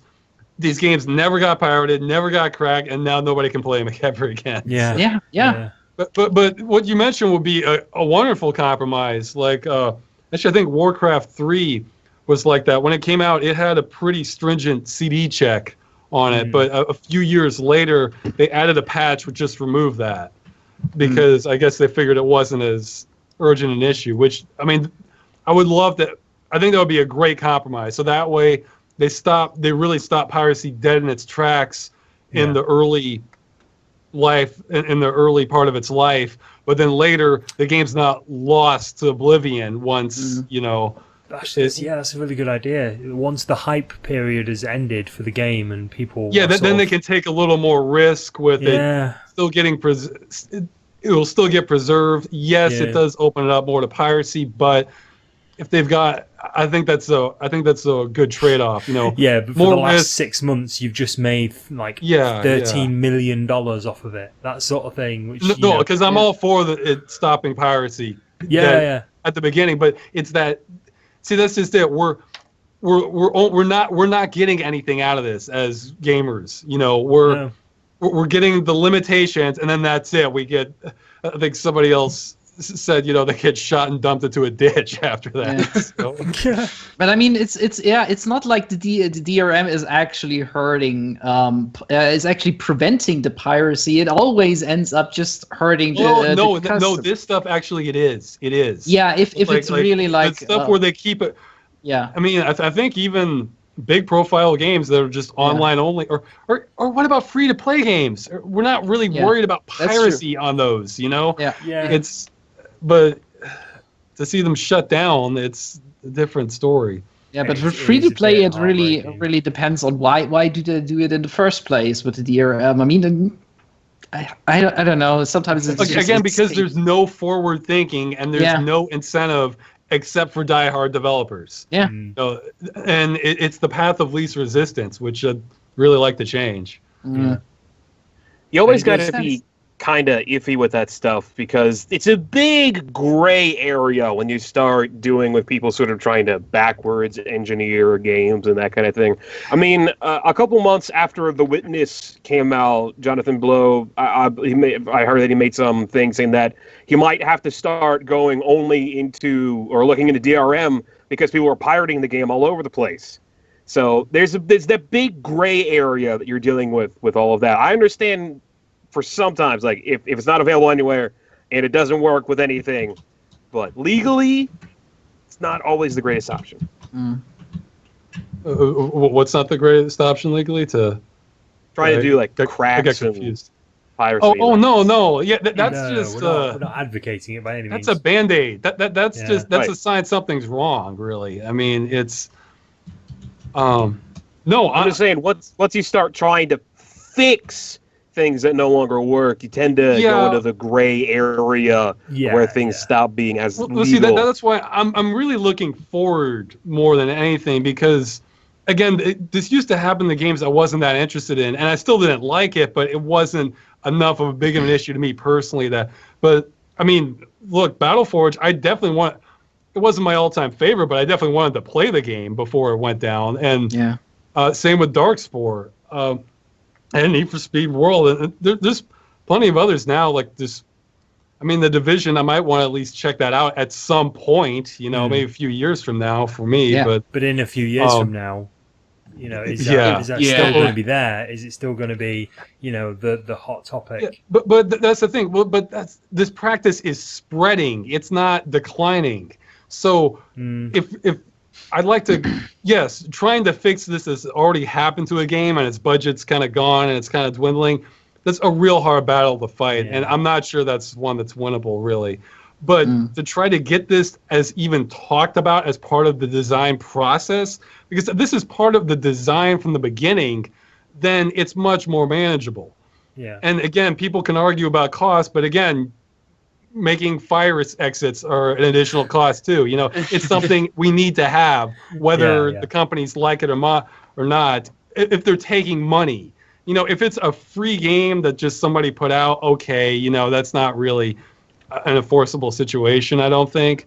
But you know, if they're taking the $1,000 from that Battleforge guy, or just a new game that cost $60 when you bought it, I mean, that's you know, I think there are laws that can kind of prevent this from happening in the future, in some countries at least. Absolutely, I agree with you. I think it's a bit of an erosion of the overall gaming experience that it's kind of happened over the last. It's been small changes here and there, but it's happened over the last maybe 10 years or so, especially what I've noticed anyway, where little bits and pieces of the gaming experience has just sort of eroded and dropped away and kind of become a little bit of a stumbling block and a hurdle rather than something that was there to originally help you. Like the idea of DRM. The idea of DRM was always a case of so you couldn't, you know, illegally copy your video games. Now it's just kind of seen as, well, we're all tarred with the brush of, well, you're clearly all copying these games and giving them to your friends, therefore we're going to impose all of these rules on you. But I don't know, it's just, I hope that in the next few years we see changes to the opposite side of this. We see better things coming out of campaigns such as yourselves. You know, it's one of those. It's the sort of thing we need every now and then. And I say that because, you know, I made a petition years ago against Microsoft because of a change they made on Xbox Live, which has unfortunately earned me a little bit of a reputation at Microsoft, but that's neither here nor there. But it's nice when people kind of sort of say, no, I don't agree with this, to the point where, you know, I'm not just going to scream and shout about it, I'm going to explain why I don't agree with it and try and convince people that this is the right course of action, because this is the right course of action, you know? So, I know, you've got a huge bucket of my respect, to be perfectly honest with you. I'm with you all the way on this one. What's the erosion thing, though? For me, this is the dividing line. Like, okay, the game's dead. Like, I may not like what a sequel does with all its changes and everything, but like, well, okay, maybe I can play another game. Well, what if you do like the game? Well, then, you know, well, go to hell. Then that's currently the answer. Yeah. So to me, that's the dividing line, when you can the game is no playable at all. You know, because, you know, there's things like microtransactions, DRM, cheapening the quality of the series. That's all a lot more subjective, and, you know, I'm not thrilled about that, but hey, maybe I can at least think maybe they'll do better later, or maybe there's some good still in there. Whereas, okay, you can never play the game. Well, okay, that's kind of a big deal now, you know, for gaming. Yeah, because you're okay, I feel like I'm going in circles. So let me cut you off if you have more in your agenda. That's absolutely fine. So that's fine. We've got quite a number of questions that I want to kind of rattle through, so we might have a little bit of a quick fire round, to be perfectly honest with you, as you mentioned earlier. But in case people are wondering if they can find any more information out about this subject, do you have any source of information where people can go and read up more about the sort of the death of games and sort of the end of life? No, I don't. That's something I'm working on. How bad this is, you know. But I'm hoping to make a dedicated video to this and get a site set up later. Okay. If people want to help with this, if I can keep track of everything. I want to get a site set up that lists all the games that have just been flat out killed. Yeah. Maybe a list of some that, you know, have been sort of brought back by fans, and ones that are at risk. You know, so the Division, Destiny, you know, most MMOs. What I'm interested in, The Crew. There's again, it's spreading. I forgot that was a game. The new Need for Speed. Yeah. You know, I think that one's online. It's just there's many games like this now, and who knows how many like kind of smaller ones that like DayZ clones. How many of those are at risk? I mean, it can be smaller developers, which I think they're just not really thinking about it, or it's just not worth it to them budget-wise. So just the climate has to change, really. Yeah. I hope to set something up in the future. I'll have a video on that. By all means, don't wait on me, though. I mean, feel free to take some action yourself. You can think of it. But I am going to try and get something going. Somebody in the chat. Endangered species. Yeah. That would actually be a I great like that. name for this list. I like it. But I do. Yeah, unfortunately, a lot of them are extinct. Is the problem? Yeah, yeah. that's true. But yeah, I think maybe if it was a list showing just how many there are like this, I mean, I think at this point it's probably around 100 from kind of studio developed games. There's some real effort that went into this, and I might want to make a distinction between stuff like this versus like browser or mobile games. It's not that those can't be good. It's just that they're. I mean, I don't want those to die either, but sometimes there's a different expectation of viewers for a flash game that you play for 5 minutes versus something that, no, this really did have like an 8-hour campaign that you can play through. Or it's an MMO that had hundreds of hours of content. So, I mean, I'd like them all to stop, but I might want to make just some distinction so people don't just think these are just simple little games that are. Yeah, these are real big budget games that you will have you will have pre-ordered, you will have bought on console or PC or whichever, and you will have been invested in actually playing, and for one reason or another, because of the company's decisions, there is no way of playing that anymore. Or maybe show ones where you talked about they had a single and multiplayer. You can still play the single player. Multiplayer is just dead. You know, and not dead because of lack of interest. That's not. That's an organic thing. I'm not fighting against that at all. That's just what players want. I'm talking about dead because if no one's playing, you can't play no one's playing it, even if you want to. So. Yeah, no, I totally get that. So, would it be fair to say if people had any information like this, they would be free to contact you? Absolutely. Cool. And feel free to just spread the idea too if you want. I mean, absolutely. It's going to be a long road on this for me. Yeah, it might be a while, but this is what these sort of campaigns are all for, and what they're all about. In all fairness, they're not easy. If they were easy, everyone would do it.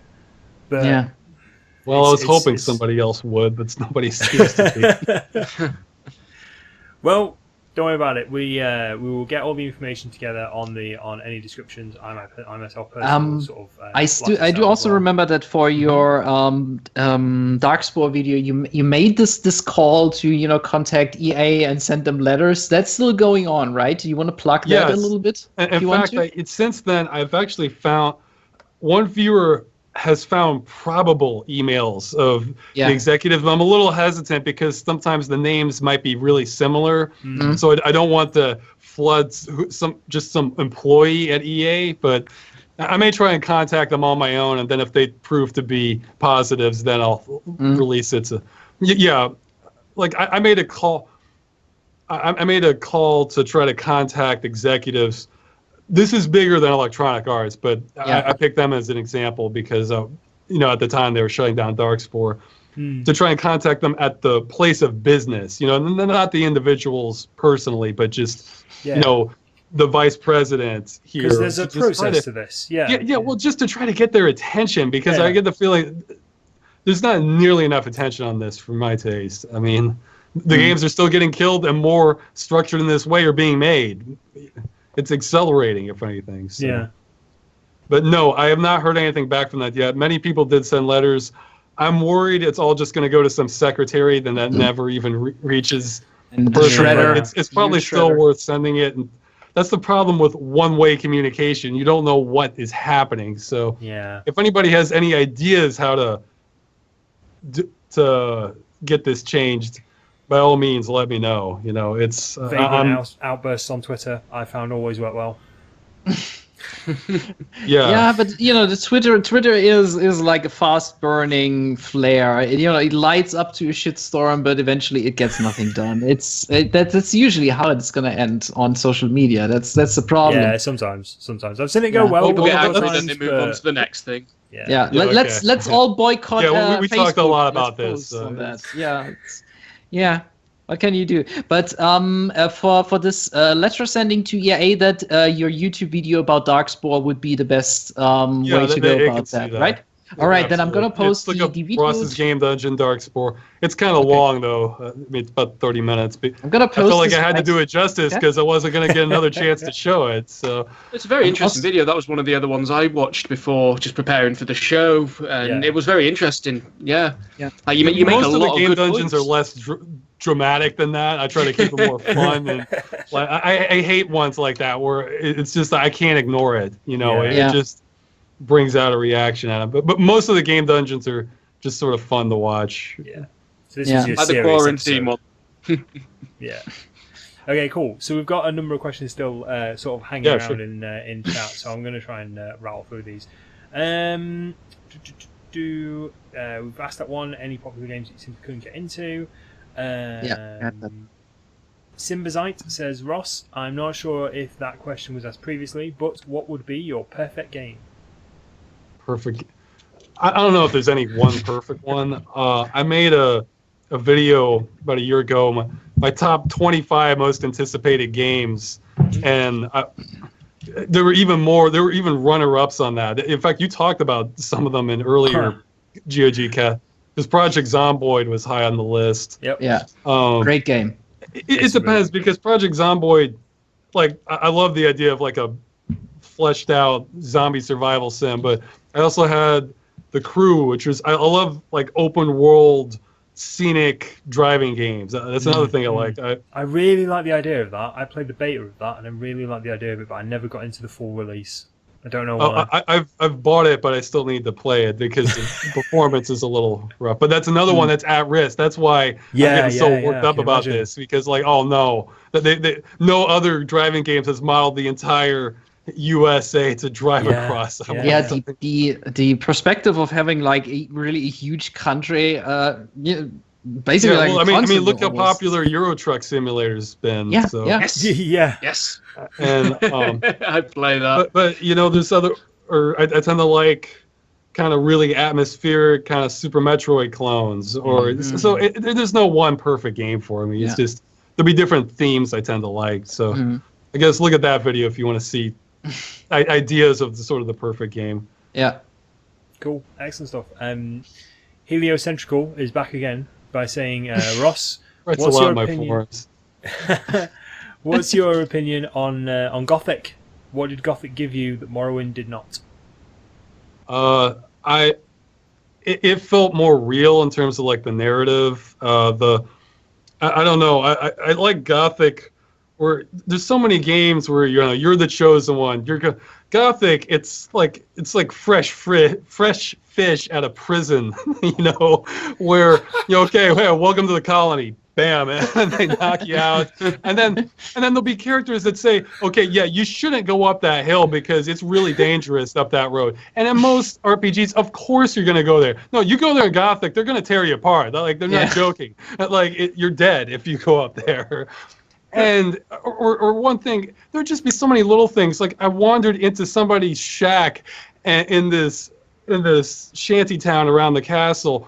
And this one guy who's having a conversation with somebody else stops what he's doing, runs over to the shack, and says, "Hey, get out of here! And if you don't leave, he'll fight you." So it's like it really had this sort of organic feel to it. That I mean, I like the music a lot, and I don't know, it just had good flow. And it has sort of not always, but what tends to be sort of my favorite sort of design, which is very lightly linear, where you can kind of wander off and do what you want, but there's sort of like small little things, like either with the terrain or incentives to sort of steer you a gradual direction. Yeah.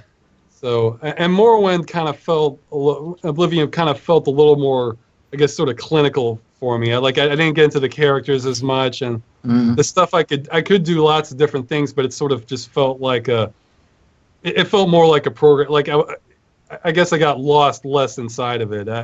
It still reminded me it was a game more, but it's just a personal preference. Okay, I should keep going. Like I don't want to. No, that makes sense. That makes total sense. Where are we up to? Krezagoth, I hope I'm pronouncing that username correctly. I suck at internet names, I'm sorry. Asks, was/is there a game or game series from the first half of the 90s that went completely unnoticed and you'd like to present to the current audience? A game series, not A game that I can or think. game series. For games, yeah, I'm sure I'll cover some more on Game Dungeon. I mean, well, the next Game Dungeon is going to be one that kind of went unnoticed from late '90s or mid to late '90s. I'm Yeah, excited. I'm Right. sure I've covered a few already.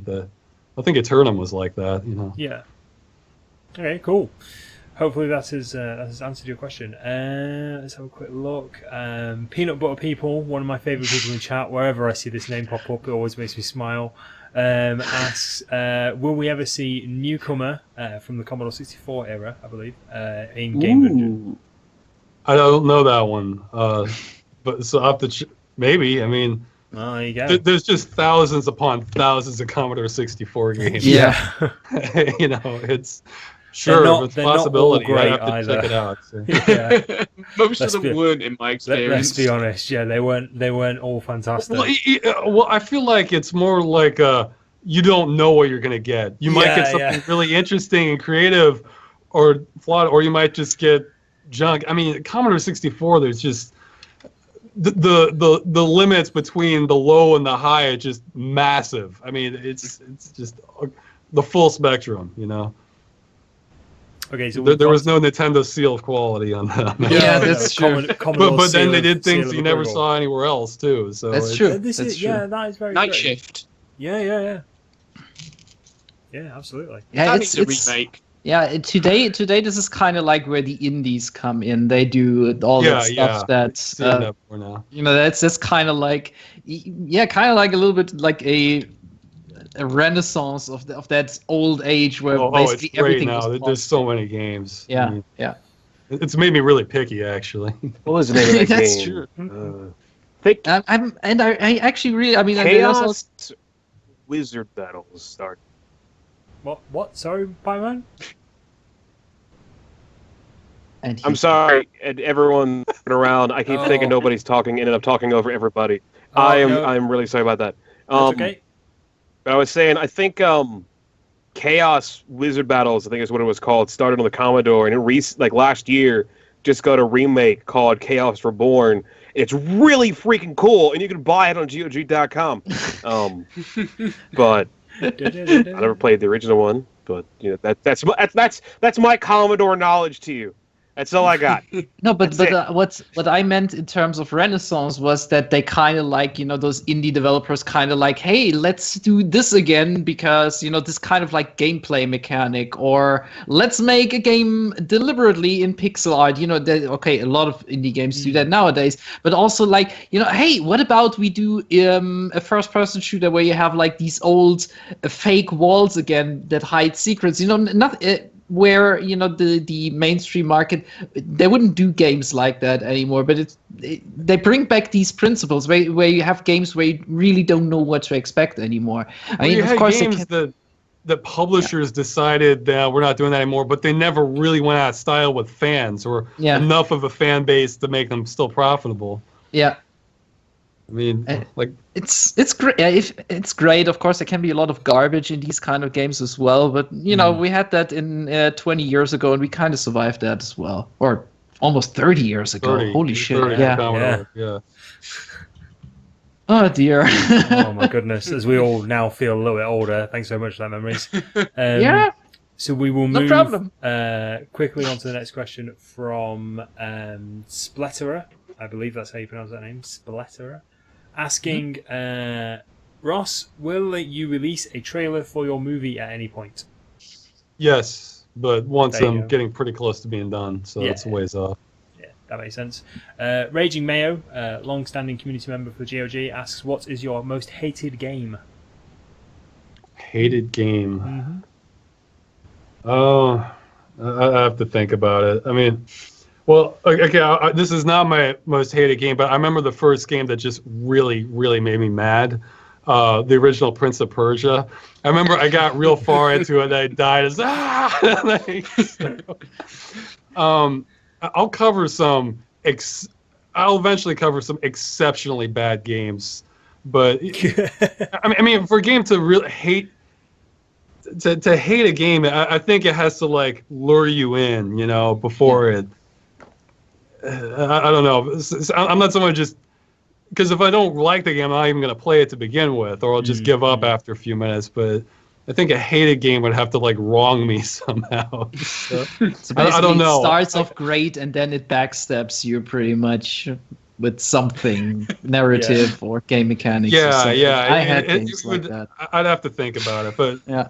But yeah, Prince of Persia is not a bad game at all. I mean, but I remember that was the first one that really made me angry. Like, it just I mean, I was younger then too, but that was the first one that just I could I had to turn off and go outside. I was so pissed at it. It's true. Dizzy just said, in order to hate, you first have to care about it. That's I think that's exactly the thing where we need to get at for games to hate.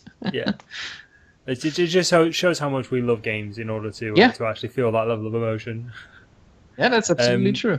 We've got some questions from the forums from Outstar Walker, who's our Stream Team coordinator, who asks, do you still live in Poland, and how do you enjoy it? Yes, I do live in Poland. It's pretty good. It's kind of I mean, there's pros and cons to living in America. It sort of reminds me, like, in science fiction movies, when they go back and change something, then they come back to the future and things are kind of different. Some things are the same. It reminds me of that.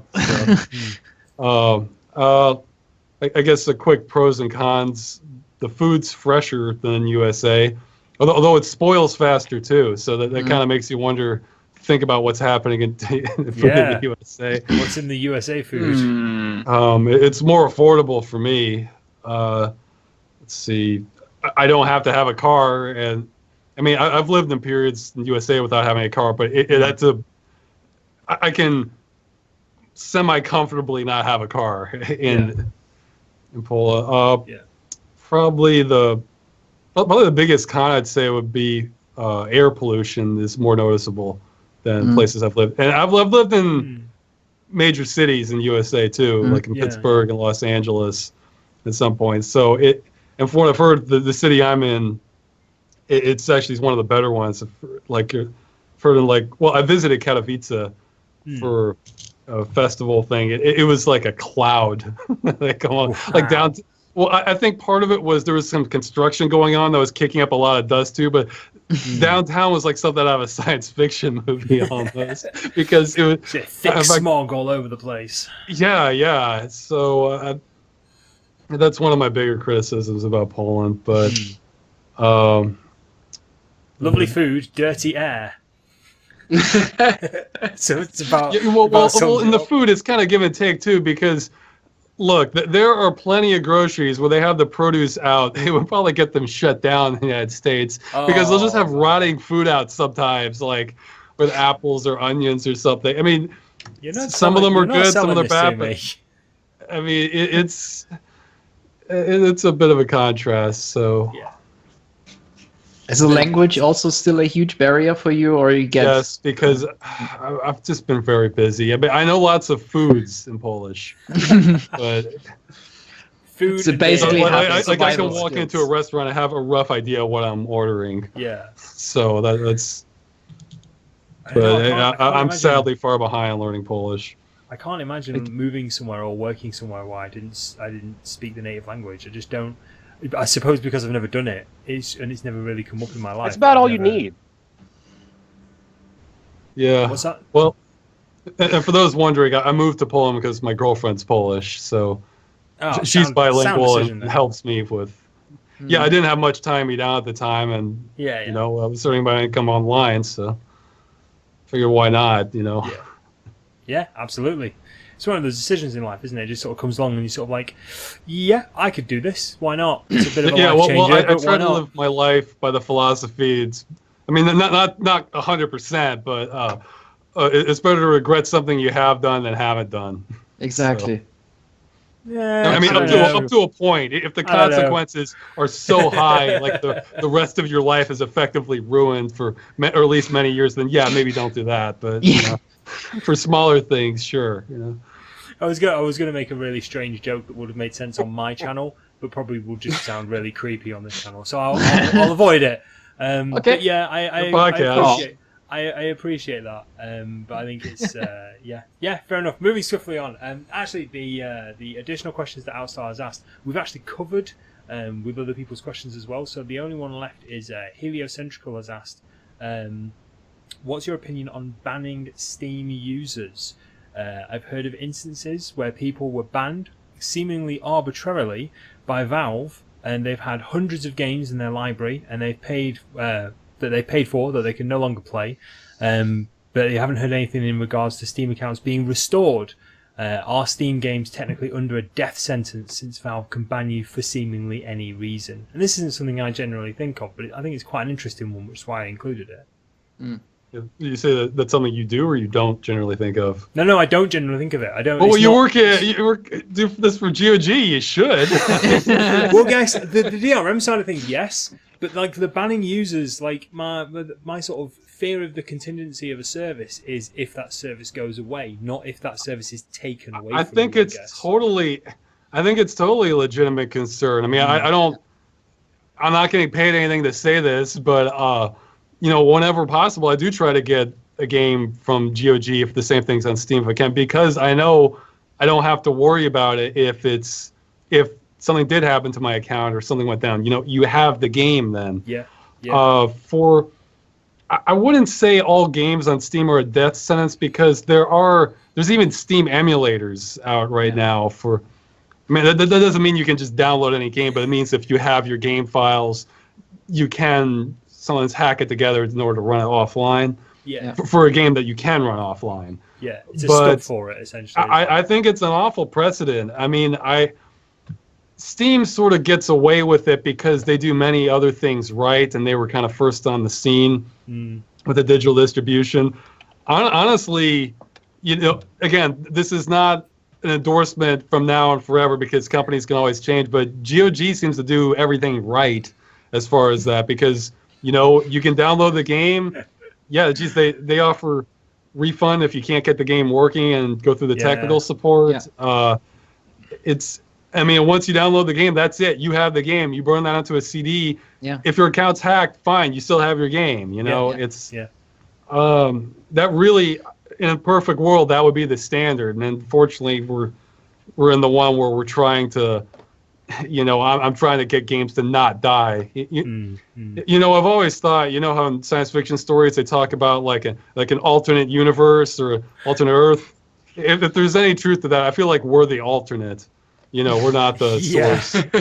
So we're the weird parallel universe where something we're the one that's wrong. They think, why did they do that? That doesn't make sense. This is the universe where gamers aren't trusted. Yeah, but no, this is actually something I really have thought about a lot, and which is basically why I didn't really do much PC gaming at all before GOG came along. This is really because I couldn't get rid of this thought, always activating games. It's coming to online, consoles. so. PC is just ground zero. I mean, Destiny, it's coming. Like, what? Do you have any guarantee? I think there's a couple, the Xbox original ones that Microsoft killed when they shut down the service. Yeah. I know they killed the multiplayer for more like that, but and they, on consoles, they have you. It's an iron fist what they want to do. If they don't like it, well, tough. It's all in the ecosystem at least. It comes down. I think consoles that are basically just like offline machines, which was basically the standard just a few years ago, like 10 years ago. Every console was pretty much offline, and you can still basically do. That's kind of like weird. I was always less concerned with console games, even though you can't technically say, wait, it's that completely closed platform, so it basically is one of the worst forms of DRM. But it was never really apparent to me, especially like with emulators and stuff. But now, in the days too, it was kind of necessary. I'm talking, like Sega or Super Nintendo. It was a totally different situation then. Yeah. I think. More recently, I think the litmus test for me is, can you play the game in the future? And if the answer is hard no, that's bad. If it's maybe, that's still not good. If it's not a yes, then it's a problem. Yeah, if it's not a solid yes, that should be this. Yeah. Well, you mentioned even that's another thing I like to dispel, because sometimes people think it's physical or digital media. That's the difference. No, there's plenty of physical things now that that's the case, and even for physical, I guess this is probably a minor issue, but you never know. I actually had a copy. this is several years back, a DVD I bought of Saving Private Ryan. The disc itself rotted from the inside. This is a store-bought, Yeah. fully licensed copy that it just rotted away on me. Which is why I actually started to make, and I'm paranoid like that. I actually started to make ISO copies from some of my console games that I don't want to lose at some day. And I'm paranoid. I have redundant hard drives for stuff that I keep backed up. So if one were to die, I'd have the other one. No, I was. Somebody was asking in chat. No, I was like always saying like I didn't feel the consoles being that big of a deal because like as always, as far as I can think back, they were always like. At least either the consoles simply couldn't break because they were made by Nintendo and you can't destroy those things. It's just Solid State has things going for it. And then you also have like the whole thing with basically everything up to I think they're even like at the Wii U right now. I don't know how it is with PlayStation 3 or Xbox 360, but they're even starting like to emulate the Wii U by now, which is not interesting for me, but is like how can I play these games in the future? And eventually the hardware, like with optical drives, consoles with optical drives, they will eventually fail, which basically means your games are gone. So emulation it's more like a slowly dwindling thing where you'll be able to get replacement parts, but the farther on you go, the harder it is to get, that's true. Yeah, it's well, if you remember talking about consoles and whatnot, when the Xbox One was originally announced, it was announced as a online only machine. Yeah. Oh man. Yeah. Microsoft showed their true colors. They very quickly changed their opinion on that. But originally, I was following that so much. In fact, I think I was one of the biggest fans of their initial announcement because I was hoping so much they would stay the course with this because it would cause so much blowback that it would create a chilling effect of doing anything like this for a long time in the future. I was keeping my fingers crossed. Yeah, just keep doing it, Microsoft. Don't change a thing. Just keep at it. Go on, make the decisions you know you're going to make. Yeah. I do remember this E3 presentation, and I can imagine in Sony, the Sony marketing guys are probably sitting like there. All right, let's scratch whatever presentation we had and simply do. We're not doing it like that, which was basically their own presentation. They were stepping on the scene like, hey, you want to share games with your friends? You can do that. Our system doesn't have to be online. They basically really did that, went on stage and went like, screw Microsoft, we're doing it different. They had a bit where they showed you how to return used games, I believe, at the Sony press conference. But the thing was, the guy talking about the Xbox One in an interview, one of the guys talking about Xbox One from the conference, whatever, he specifically said that if you want to play offline, you can play the Xbox 360 because the Xbox 360 has offline. Like that's, I believe they fired that guy. I'm pretty sure they fired that guy. He got on social media and complained about being bullied then. Yeah. Yeah, wasn't there a guy... He left. He works at Zynga. What an appropriate... there were some really harsh controversies around that, it was like a parole system. You have to phone in every 24 hours or you can't you survive.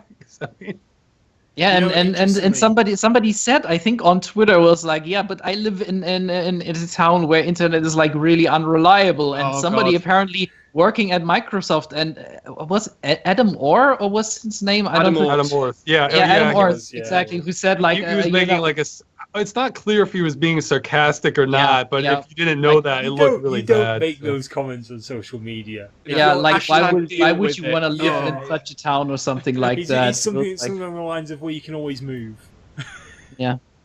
You know what's so funny? I really remember that because there was this rebuttal from somebody else, and they were saying, okay, well, that's fine. You live in like Seattle or someplace, but what if you live in this place, or Blacksburg, where I was living at the time, I think, or where I had lived?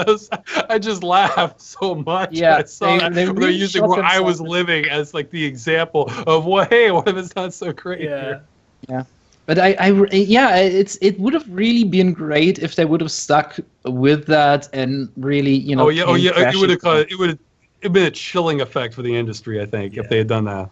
It would have opened a lot of people's eyes because Microsoft would have eventually. I mean, they would have made a lot of decisions that they would have probably regretted after. I mean, I really wonder if they went with that and came crashing down with it, which I think which will happen. I wonder if they would trying to push Windows 10 so hard, and in a way they really do it. Like, if what could that have changed? In this whole company, it's probably can't even say that. It's a huge thing. It's a scary precedent. It is. It's scary. It's a worry, definitely. What's the thing you're running on now? You have to do some announcements, don't you, for GOG? Yeah, I've got contractual obligations. That's what I've got. Yeah. How long we let them do that? Do we? Well, essentially, I just need to make people aware. We are coming to the end of the show, unfortunately, because this is a cracking conversation, and I'd just like to extend thanks to Mr. Ross Scott, obviously, for being here, and also the door's always open. If you ever want to come back on the show, you ever want to talk about games, same. If I get a campaign going, I'll definitely try to come back. To actually have something structured. Absolutely. Once I get one, I'm going to try to get something going. So. Yeah, get the ball rolling, basically, and just get people involved. And, Damn it! Now I forgot to ask my own question. I totally forgot. Okay, well, quick, let's go. Go for it. Okay, is Eddie from Freeman's Mind the same Eddie as in Civil Protection? Yeah, sure. Cool. I like the way you said that. A lot of people will have absolutely no idea what this was about. Now that we got that cleared up. Yeah, I like the way you said that. You're just like, yeah, why not? Yeah, sure. Yeah, sure. Why not? Yeah, cool. I think so.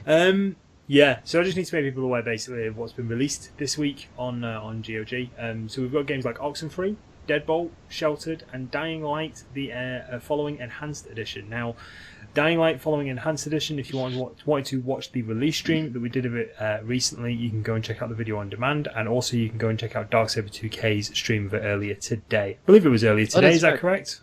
That was, yes. Yeah, excellent stuff. Has anybody here, because I haven't actually checked the release, the streamer sheet, has anybody here streamed any of those games, Oxenfree, Deadbolt, or Sheltered, that they'd like to have a quick chat about? I did Sheltered. You did Crocs Sheltered. did Oxenfree. Mm-hmm. Yeah. I'm interested in all of those. I'm interested in Sheltered. I've got Sheltered, but I've not played it yet. It's one of those games. Yeah, they're talking about a dream game. Sheltered sounds like something right up my alley. Brilliant. So. Yeah. We had Unicube on with me for that. Excellent stuff. It's brilliant. You can name your family, which is always a plus with me. So naturally, I named it after the stream team. Immediately got Outstar killed. Obviously. Then tried to have the rest of the family eat Outstar. They didn't want to. Yeah, cannibalism. Then 8-bit got food poisoning and spent the next week vomiting non-stop, and I had to force Natural Dave to mop up after him for a week. And this is like, let's say, this is all in like the first fortnight of the game. Yeah. No, it's really good. It looks like an interesting game, with a good survival aspect to it, and I like those kind of games. No, it looks very, very interesting, I must admit. Like I said, I've got it. I've just not played it. I haven't found time to actually sink a lot of time into it because I feel if I only play for 5 minutes, I'm probably not going to get a good experience. I'm going to have to sink like an hour or so into it, and it's just finding that time to sort of squash it in the schedule, if that makes sense. No, yeah, I get that. It kind of engrosses you then, because again, you're like, I need to send people out because we need a bit more food, and then you're waiting for that to come back, and then you're like, we found some stuff, I can upgrade a thing. Then you're waiting for that, and sort of time ticks on then. Yeah. I'm being told in chat that we're not allowing Mr. MegapiemanPHD to speak, but I don't actually hear him, so... No, I can't hear him I don't know if anybody else can actually hear MegapiemanPHD. I can't. Skype's messing up. I can hardly follow the conversations. I'm only catching everything every now and then. Oh, no. It's not that you can't... It's not that people can't hear me. It's that I'm not talking that much. Oh, okay. I see. So, I don't even know how much of what I'm saying is going through. So, it's not... It's not a thing. Everything we're the only thing I have to answering, add to this conversation... The only thing I have to add to the current conversation is that I made this joke when Oxenfree came out, but I hope that I don't think Oxenfree is by Devolver Digital, But if Roll 7's game Ollie Ollie could be in a bundle with Oxenfree, that would just be the greatest thing in the world. That's it. You just shut the internet down then, wouldn't you? It's like a master plan, you know. That's It's, even- I have no it's idea in the how making. solar- That's it. You That's know, it. movies when you have the evil genius that's this plan years in the making. I feel like this is what we're looking Yeah. at Come right together, here. Roll 7, and whoever has done Oxenfree, Night School Studios come together and they sort of go, "We're releasing a game," and everyone like, "Yes, we know what it's going to be," and they go, "Yeah, Oxenfree 2."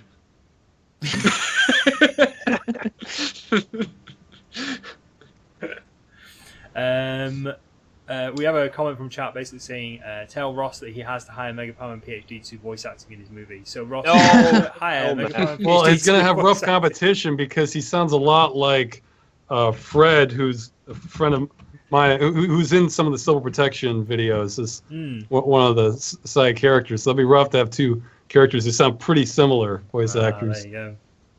But hey, I've got a voice I don't plan to have much bias in the auditions once I get to that. So So maybe watch this space. You never know.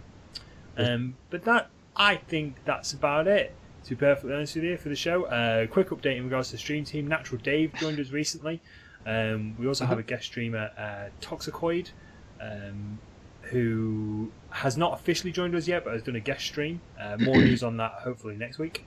Next week? I think she is joining as a regular, but she doesn't have. joining at the moment, She isn't hasn't found her place yet in the schedule. Yeah, joining us at the moment, and it's obviously my my intention to get new streamers onto the podcast as and when we can. That's also something that's going on in the background anyway. That's just admin paperwork that you guys don't really need to be interested in, but it's one of those things that paperwork. Yay, admin! Tune in for paperwork. Project management simulator.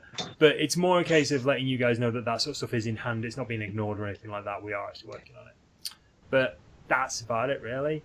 We're going to wrap this up. I'd like to thank Mr. MegapiemanPHD, Darksaber2k, Memoriesin8bit, and also the indomitable Ross Scott for joining us. Thank you so much, everybody. Thank you so much for being here. It was amazing. Thank you very much. Yeah, very interesting talk.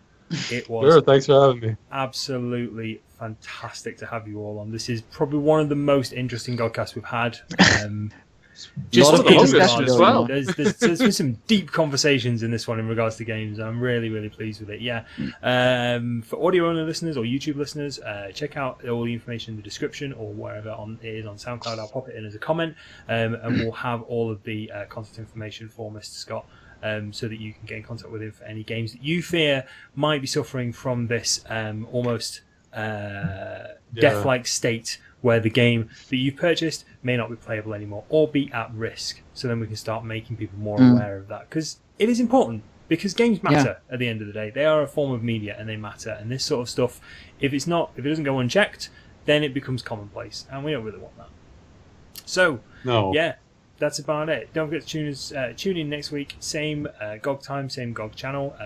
Twitch.tv/GOGCom to catch the live broadcast. You can also check us out on YouTube. YouTube.com/GOGCom or SoundCloud.com/GOGCom. Whew, there we go. Don't forget GOGCom in all the social media outlets. GOGCom Twitch on Twitter. To check out all the stream specific information and also start and end times of all the streams. That's it. We're out. We're way over budget. All We're right. way over time. We're stamped all over the schedule. Goodbye, Stay tuned everybody. later on. Stay Slime tuned later Ranger on has for reached Pants 200 votes. Slime Ranger's got He's 200 getting votes. through with that. Wonderful. We're doing it. Yes. Excellent stuff. Fantastic. Wonderful. Yep. Don't forget to tune in Good a night, little bit on the everybody. channel. And we shall see you next time. Bye, Bye-bye. everyone. Catch you Bye. then.